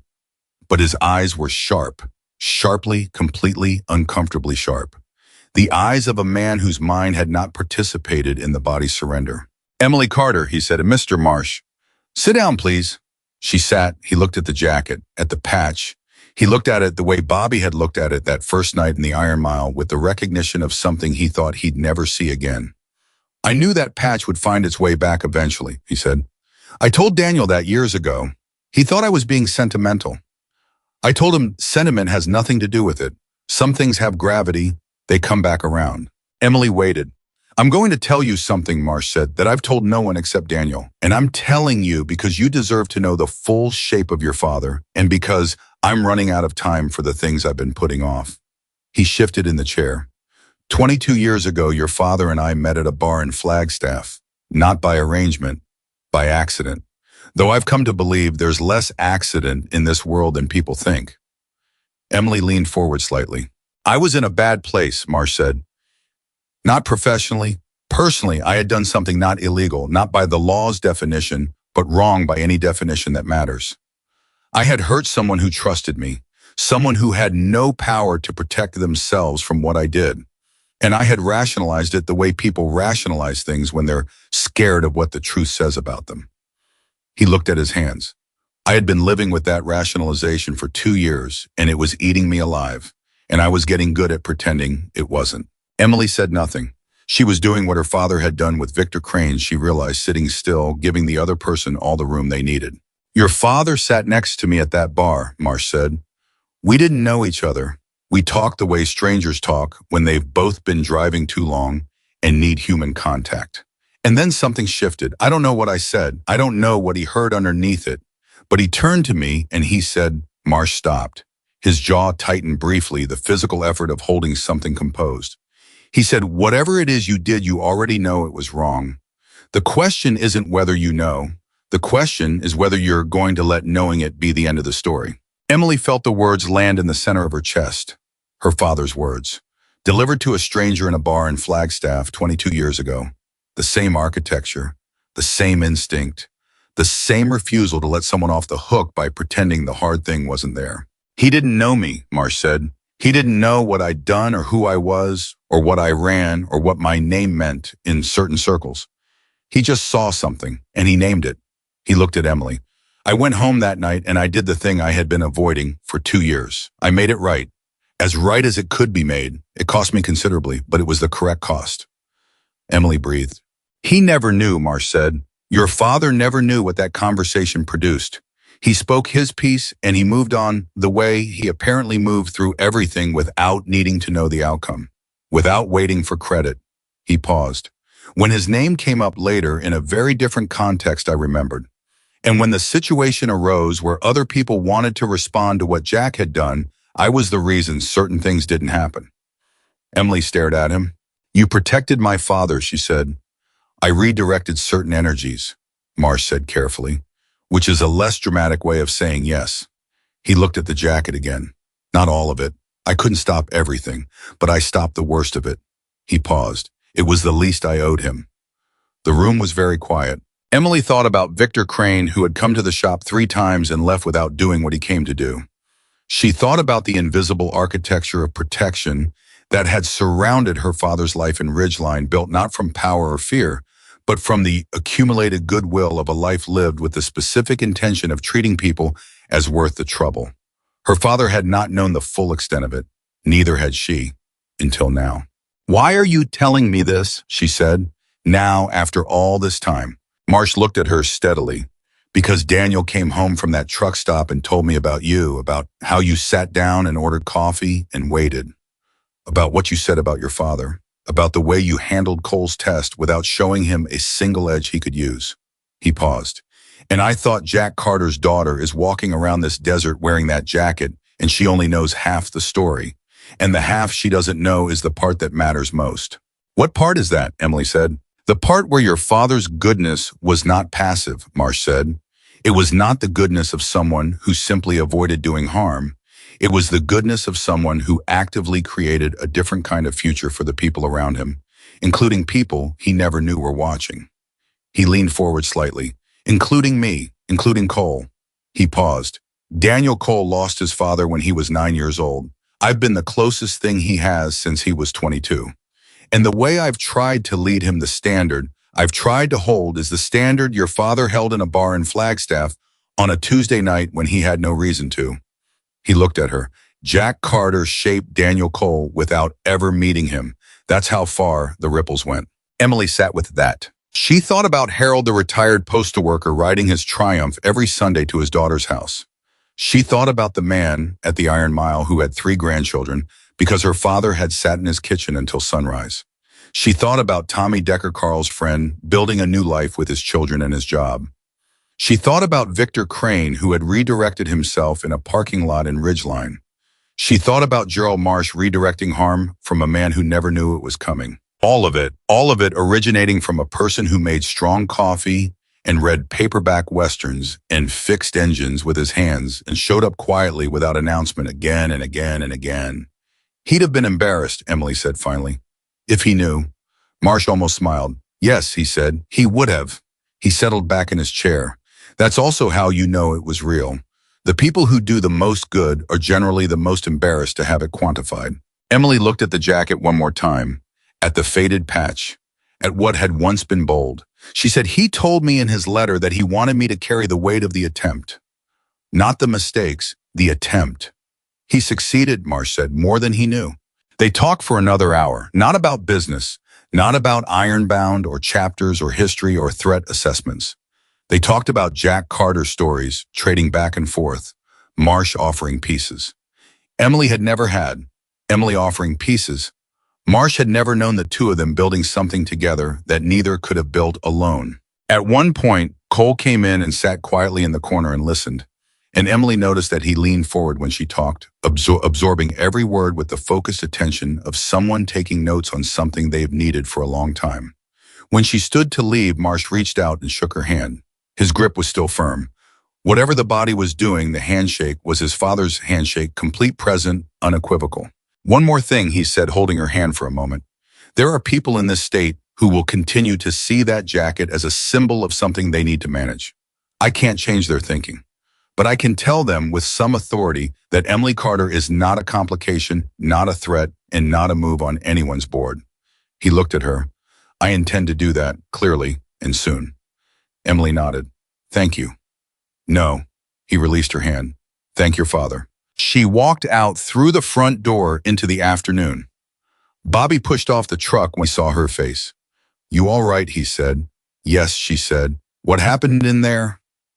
Emily looked back at the house with the two cottonwood trees. I found the rest of the picture, she said. Decker was watching her. He had his arms crossed in the particular stillness he got when he was thinking hard. Good picture or bad picture? Emily considered. Complete, she said. For the first time since I was 16, it's complete. Bobby looked at Decker. Decker looked at Bobby. Something passed between the two men that didn't require words. The specific communication of people who have been through enough together to have a language that runs under speech. Bobby said, you hungry? There's a place in Tucson that does the best green chili cheeseburger in the state. Emily laughed. It surprised her, the laugh, and how fully it came, and how clean it felt after weeks of heavy things. She laughed and Bobby Jenkins grinned, and even Carl Decker, who was not a man who grinned easily, let one side of his mouth go up. They drove into Tucson for green chili cheeseburgers, the three of them, in the late afternoon light of an Arizona Saturday. And Emily Carter wore her father's jacket the whole time, not to prove something, not to carry a history, just because it fit, because it was hers, because the weight of it had become somewhere between Ridgeline and a truck stop diner and a porch with two cottonwood trees, the comfortable weight of something finally understood. And that night, driving north alone on the highway back to Ridgeline with the heater working its imperfect best, in the desert dark on both sides and the stars doing what Arizona stars do, which is to say everything she thought about her father. She didn't think about him with the ache she had carried for 13 years, the shape of absence pressing against the inside of her chest. She thought about him the way you think about someone who is still in all the ways that matter present, whose voice you can hear if you get quiet enough, whose hand you can feel in the things you find yourself doing, whose understanding of the world you carry inside you, like a compass that never stops working. She turned the radio on. An old song came through, something country. And true, the kind of song that was written about a specific place in a specific moment and somehow ended up being about everywhere and always. She drove, she breathed. She was, for the first time in a very long time, fully herself, Emily Carter, daughter of Jack Carter, keeper of the Jacket Runner, of a shop on Main Street in Ridgeline, Arizona, where 31 bikes had been fixed last month, and the bookkeeping was behind, and the work was never just the work. She was going home. The Monday after Tucson, Emily opened the shop at 6:15 and found something she hadn't expected. There were 3 bikes in the parking lot. Not customers. Waiting customers didn't arrive at 6:15 on a Monday in Ridgeline. These were bikes that had been left overnight, parked in a careful row along the fence with a note tucked under the first windshield wiper. She pulled the note out and unfolded it. The handwriting was Bobby's. She recognized the blocky, deliberate print of a man who had learned to write legibly, because in his world, a misread message had consequences. The note said these belonged to guys who heard about what happened in Tucson. They want their bikes worked on by Jack Carter's daughter. No rush, but whenever you can. She stood in the parking lot with the note in her hand and the desert morning cold on her face, and she felt something she hadn't felt since she was a child, standing in this same parking lot, watching her father unlock this same shop door, the particular sensation of being exactly where you're supposed to be. She put the note in her jacket pocket. She went to work. By Wednesday, there were 2 more bikes in the lot. By Friday, there were 4 calls from people she had never met asking if she could look at something, fix something, advise something.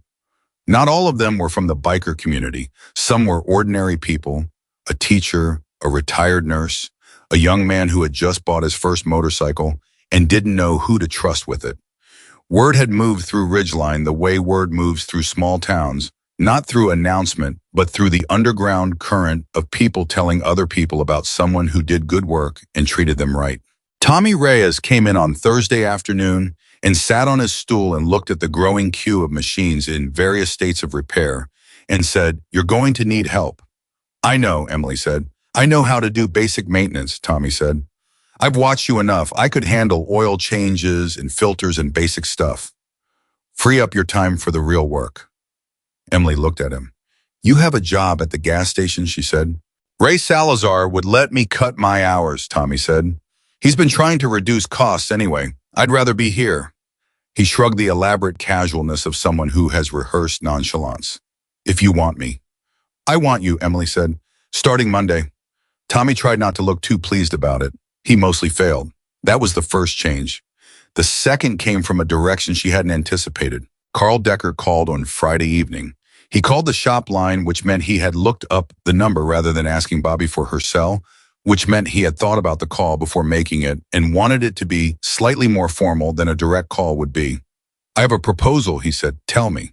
"I'm a decent welder," he said. "Better than decent. I spent 12 years in fabrication before things changed."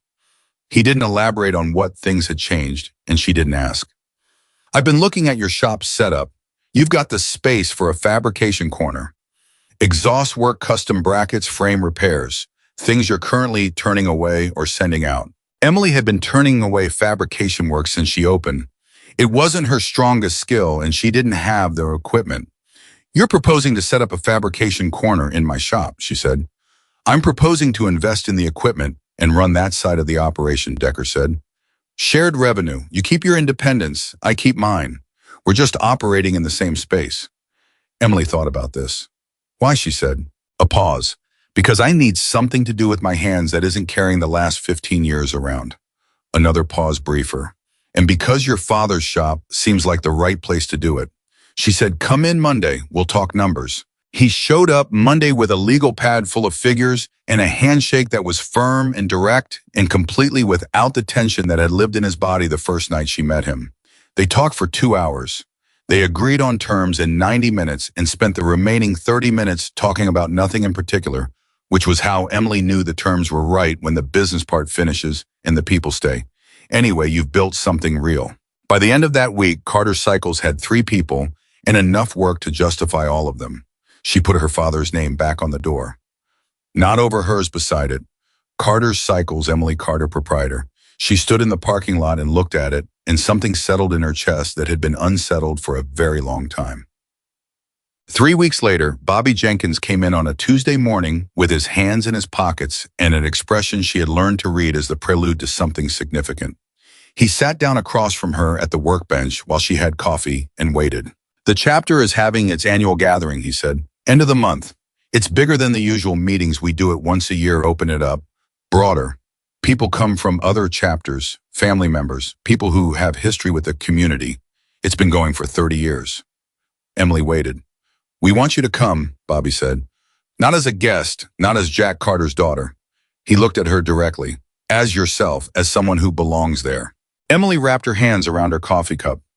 "Bobby, she said carefully, "I'm not a member of anything. I run a motorcycle repair shop. I'm not looking to become something I'm not." "That's not what I'm asking," he said. "I'm not asking you to join or pledge or commit to anything. I'm asking you to come to a gathering of people who knew your father and who know you now and to be present." He paused. "There are things said at this gathering every year that matter. Things about who we are and what we stand for. And this year, some of those things need to be said by someone who didn't come up through the ranks. Someone who came at all of this from the outside and saw it clearly. He looked at her. That's you. You want me to speak, Emily said. I want you to say whatever is true, Bobby said. That's all. Whatever is true for you about your father, about what you've learned, about what the patch means to a person who didn't know what it meant until recently. He paused. Because there are people coming to this gathering who are in the same place you were 6 months ago. People who are carrying things they don't have language for yet, and they need to hear from someone who found the language. Emily looked at him for a long time. She thought about the Iron Mile, about the bar going silent when she walked in, about 80 people watching her sit down and order coffee, about Bobby asking her one careful question and then opening, about all of it, opening story after story, the way a room fills with light when someone finally finds the window. All right, she said. Bobby nodded once, stood up, headed for the door. Bobby, she said. He turned. What did my father say at these gatherings when he came? Bobby smiled, not a complicated smile, a simple one, the kind that comes from a memory that is genuinely good. He never spoke, Bobby said.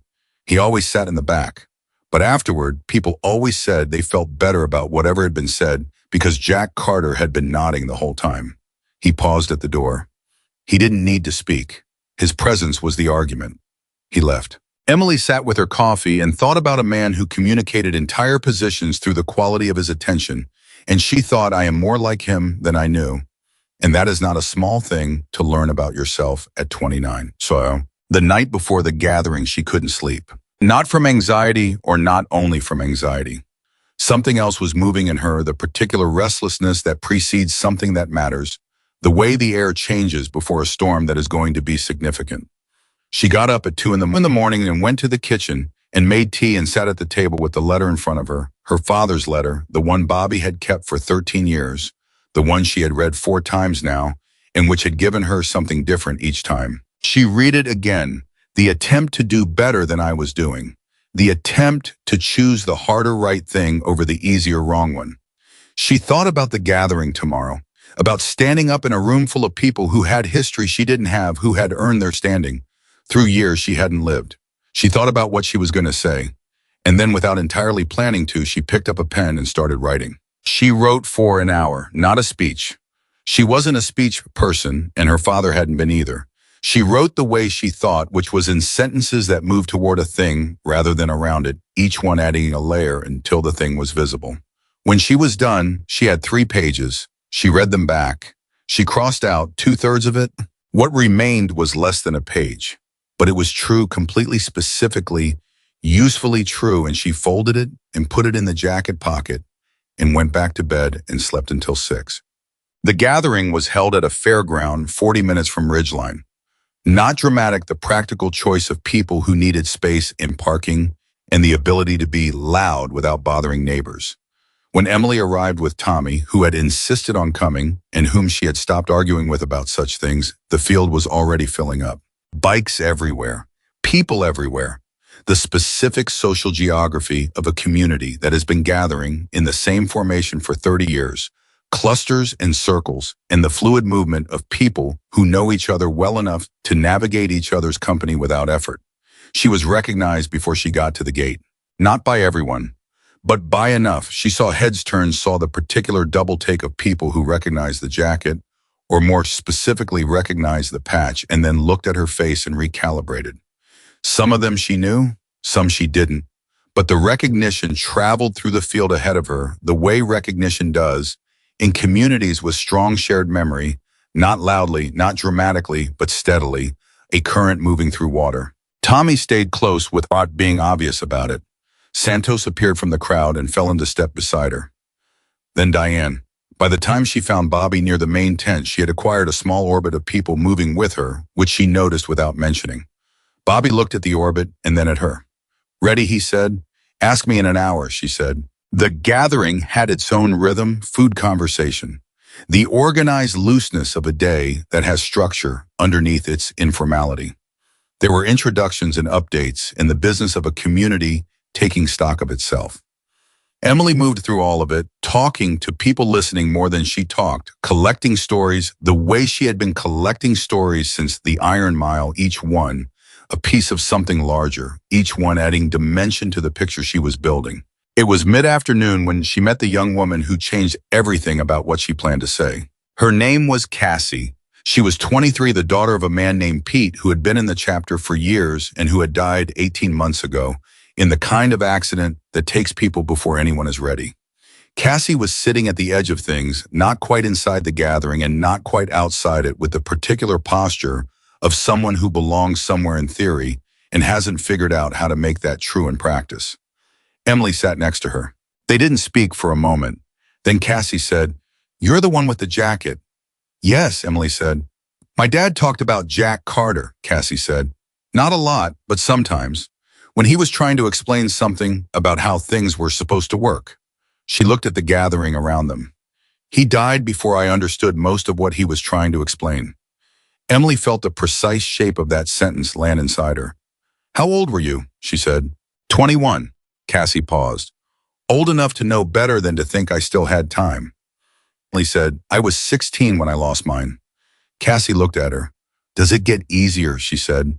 Not the generic question people ask, the specific one, the real one, underneath the one that is asking, does the weight of not knowing become bearable? Does the person you lost become someone you can carry without it destroying your posture? Emily thought about the honest answer. "It gets different," she said. "Easier isn't the right word. It gets clearer, like your eyes adjust to the dark and you start to see the shape of things you couldn't see before." She paused. "And then sometimes you find people who knew him and they give you pieces of him you didn't have. And that doesn't hurt less. It hurts differently, in a way that also somehow helps." Cassie was quiet for a long time. "I'm scared," she said, "that I'll forget what his voice sounded like." Emily nodded. She had been scared of the same thing. "Write down what you remember," she said. "Not for anyone else, just for yourself. The specific things, the sound, the phrases he used, the way he moved through a room, write them before they blur." She looked at Cassie. "And come to these gatherings, come every year, because the people here remember things about your father that you don't know yet, and you deserve to know them." Cassie looked at her. "Did that work for you?" she said. "It's working," Emily said. That was all she said. But the distinction mattered, not worked past tense and finished, but working present tense and ongoing. Because that was the truth of it. It was not a completed process, it was a live one. When Emily stood up and walked back toward the main tent, she took the folded paper out of her jacket pocket, looked at it once and put it back. She wasn't going to need the notes. She knew what she was going to say. The speaking portion of the gathering was informal. Bobby had been clear about that because he knew Emily well enough to know that formal occasions produced a different version of her, more careful and more contained. And what the gathering needed was the version that sat next to a stranger and said it's working instead of it worked. He introduced her simply. "Most of you know who her father was. Now you know who she is." Emily stood up. She looked at the room, not the generic scanning look of someone buying time, but the actual specific look of someone taking inventory. Faces she knew, faces she didn't, old ones, young ones, people who had been coming to this gathering for decades and people for whom this was the first time. Cassie at the edge of the tent watching. She said, "My father left me a jacket and 13 years of questions. I want to tell you what I found when I started looking for the answers." The tent was quiet. She told them about the Iron Mile. Not all of it, the broad shape of it, the way a room full of people she didn't know gave her father back to her one story at a time. She told them about Bobby's description of the way Jack walked into a room. She told them about the 3 pages she had written at 2 in the morning and crossed 2/3 out and what remained. She said, "My father was not a simple man. I spent 30 years thinking he was because simple is sometimes what good looks like from the outside. He fixed engines, he made coffee, he read Westerns on Sunday mornings. He was there consistently without drama. And I confused consistency without drama for simplicity." She paused. "He was not simple. He made hard choices and lived with the weight of them and never asked anyone to carry that weight for him. He protected people who didn't know they were being protected. He showed up for people who told him not to come back. He told the truth in situations where the truth was the most expensive possible thing to say." She stopped. "Let that settle. I wear this jacket," she said, "because he asked me to carry the attempt. Not the achievement, the attempt. The daily choice to try to be better than the situation requires. To treat people as worth the trouble, even when the trouble is considerable. To show up, which sounds like the smallest possible thing until you meet enough people who didn't. The tent was absolutely still. Some of you knew him better than I did, she said. Some of you were shaped by him in ways that went further than I knew until recently. And I want you to know that I'm not here to claim any of that. I'm not here to be Jack Carter's representative or his legacy or his continuation. I'm just his daughter. She let that land. But being just his daughter turns out to be enough, because it means I carry his name into a shop on Main Street every morning, and I try to do work that he would recognize as worth doing.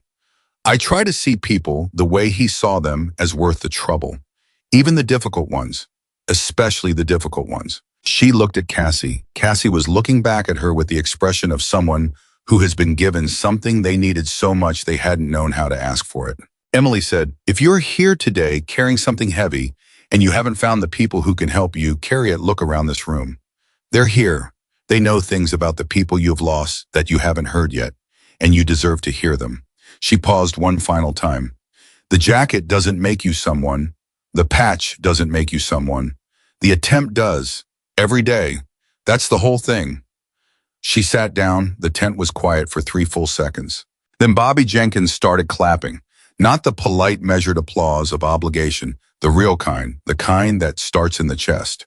And the room followed, and it was loud, and it was genuine, and Emily sat in the middle of it, with her hands in her lap and her father's jacket on her back, and she let it wash over her without deflecting it, because her father had taught her that too, without ever saying, so that the right response to genuine appreciation is not to diminish it.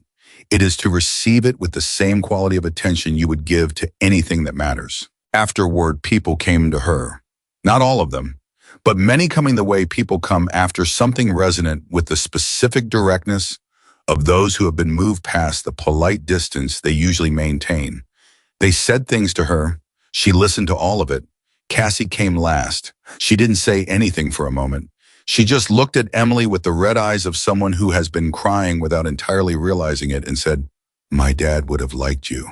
Emily said, "Tell me something about him."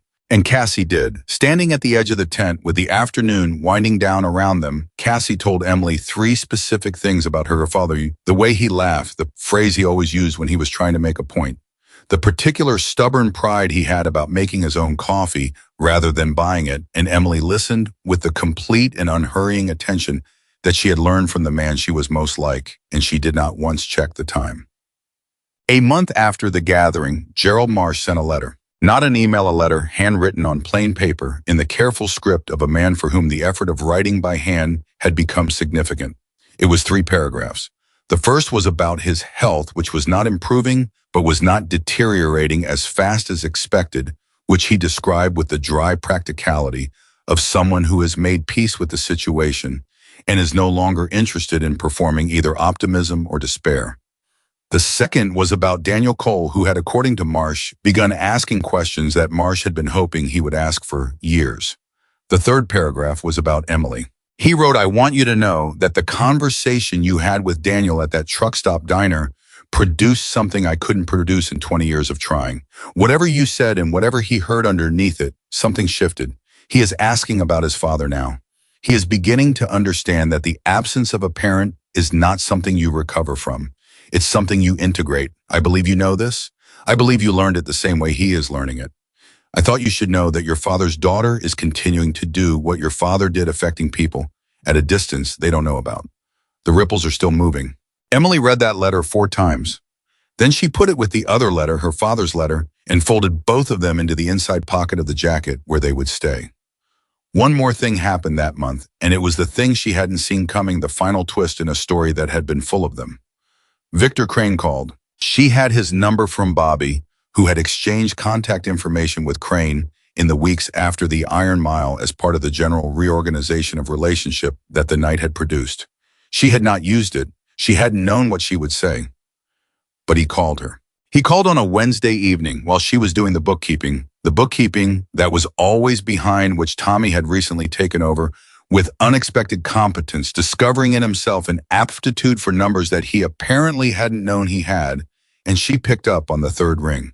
"Emily Carter," he said. "Mr. Crane." "Victor," he said. I think we're past Mr. Crane. A pause. I'm calling because I heard about the gathering, about what you said. Word travels, Emily said. In this world, yes, it does. Another pause longer. I want to tell you something I didn't tell you at the Iron Mile. I told you I came to your father's shop 3 times. I told you the third time we talked for 2 hours. I told you I went back and told my people the situation was resolved. He stopped.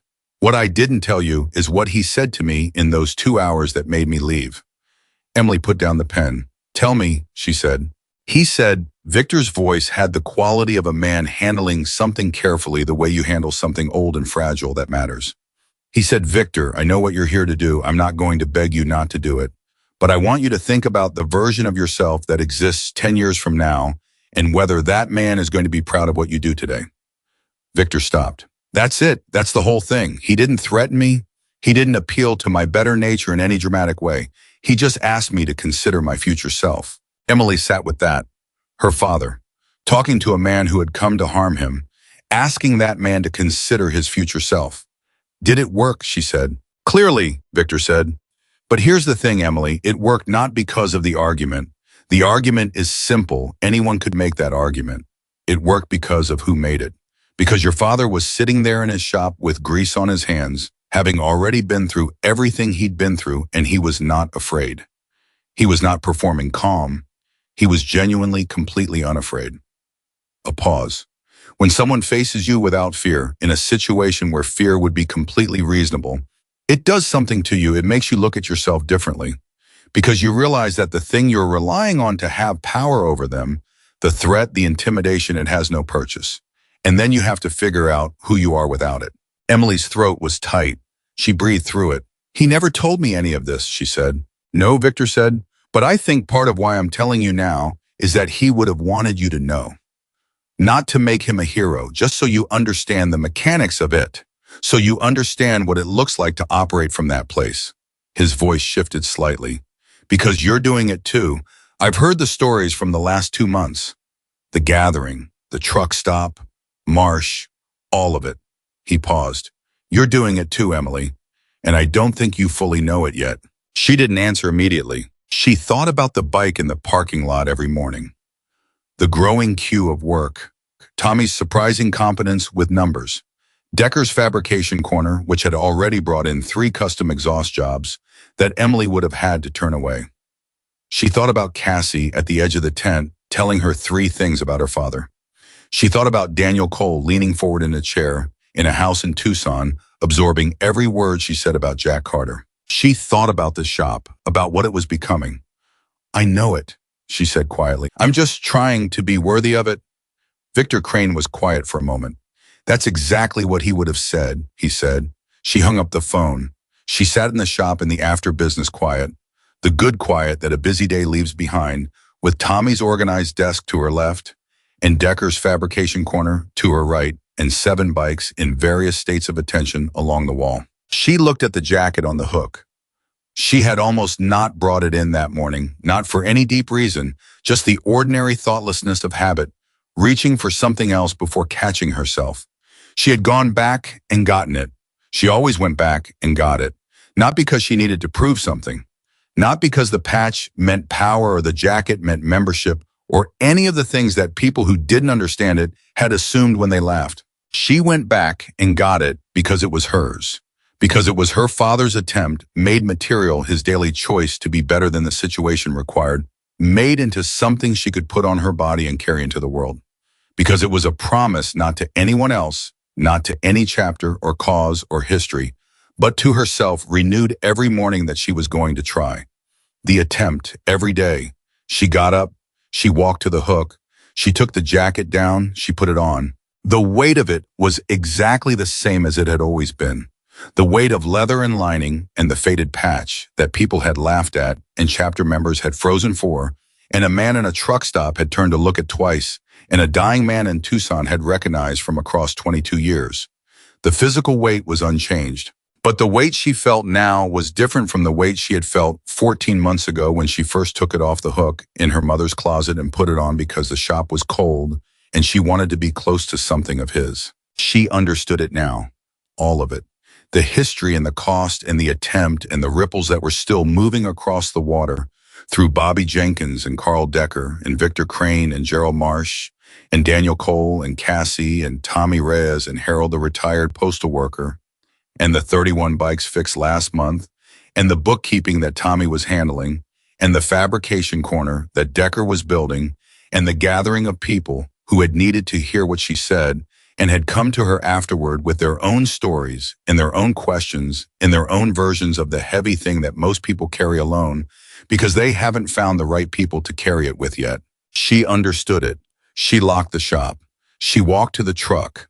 She drove home through the desert dark, the heater working its imperfect best, the radio and the stars doing everything Arizona stars know how to do. She realized, not finished. None of this was finished. The shop was growing. The community was building. Cassie was going to need more conversations. Daniel Cole was going to call her eventually with questions. She would have to think hard about the bookkeeping was always going to be behind. There were going to be more mornings with unexpected bikes in the parking lot, and more evenings with people who needed to sit on a stool and talk to someone who understood what they were carrying. It was not finished. It was in every sense that mattered just beginning. She turned onto Main Street and drove past the shop and looked up at the name above the door as she passed Carter's Cycles. Emily Carter, proprietor, lit by the streetlight, readable even in the dark, the same way her father had always been readable, clearly without decoration, saying exactly what it meant. She drove home. She hung the jacket on the chair by the window, not the hook by the door where she'd kept it since she arrived, but the chair. His chair, the one that had been his for so long. It had become him, the one she'd finally sat in the night she came home from the Iron Mile, the one that was now hers too, in the way that the things left behind by people who love us become ours. Not replacing them, but extending them forward into time, keeping them present in the world a little longer through the simple act of continuing to use what they used. She went to bed. She slept completely. And in the morning, she got up and made coffee strong the way her father made it, strong enough that Tommy complained every single time and drank 2 cups anyway. And she put on the jacket and she drove to the shop and she unlocked the door and she went to work. That was the whole of it. That was the promise renewed. Emily Carter opened Carter's Cycles at 6:15 every morning, and she fixed what was broken, and she treated every person who walked through the door as worth the trouble, and she wore the jacket, not because the patch made her anything but, because the attempt did every day without exception, the same way her father had made it, and his father before him. And every person who ever chose the harder right thing over the easier wrong one had made it quietly, consistently, without asking the world to notice. The laughter had stopped the night she walked into the Iron Mile. It had been replaced by something that lasted longer and mattered more. Not fear, not power, not the silence of intimidation. The silence of recognition of people seeing in a faded patch on an old black jacket the evidence that some things do not fade, that the attempt to be better than the situation requires, made daily, made humbly, made without audience, accumulates into something that outlasts the person who makes it, that moves through the world long after they are gone, touching lives they never knew about, changing outcomes they never saw, keeping promises they made to no one but themselves. Jack Carter had known this. Now Emily Carter knew it too. And that, in the end, was the only legacy that had ever mattered. Not the patch, not the jacket,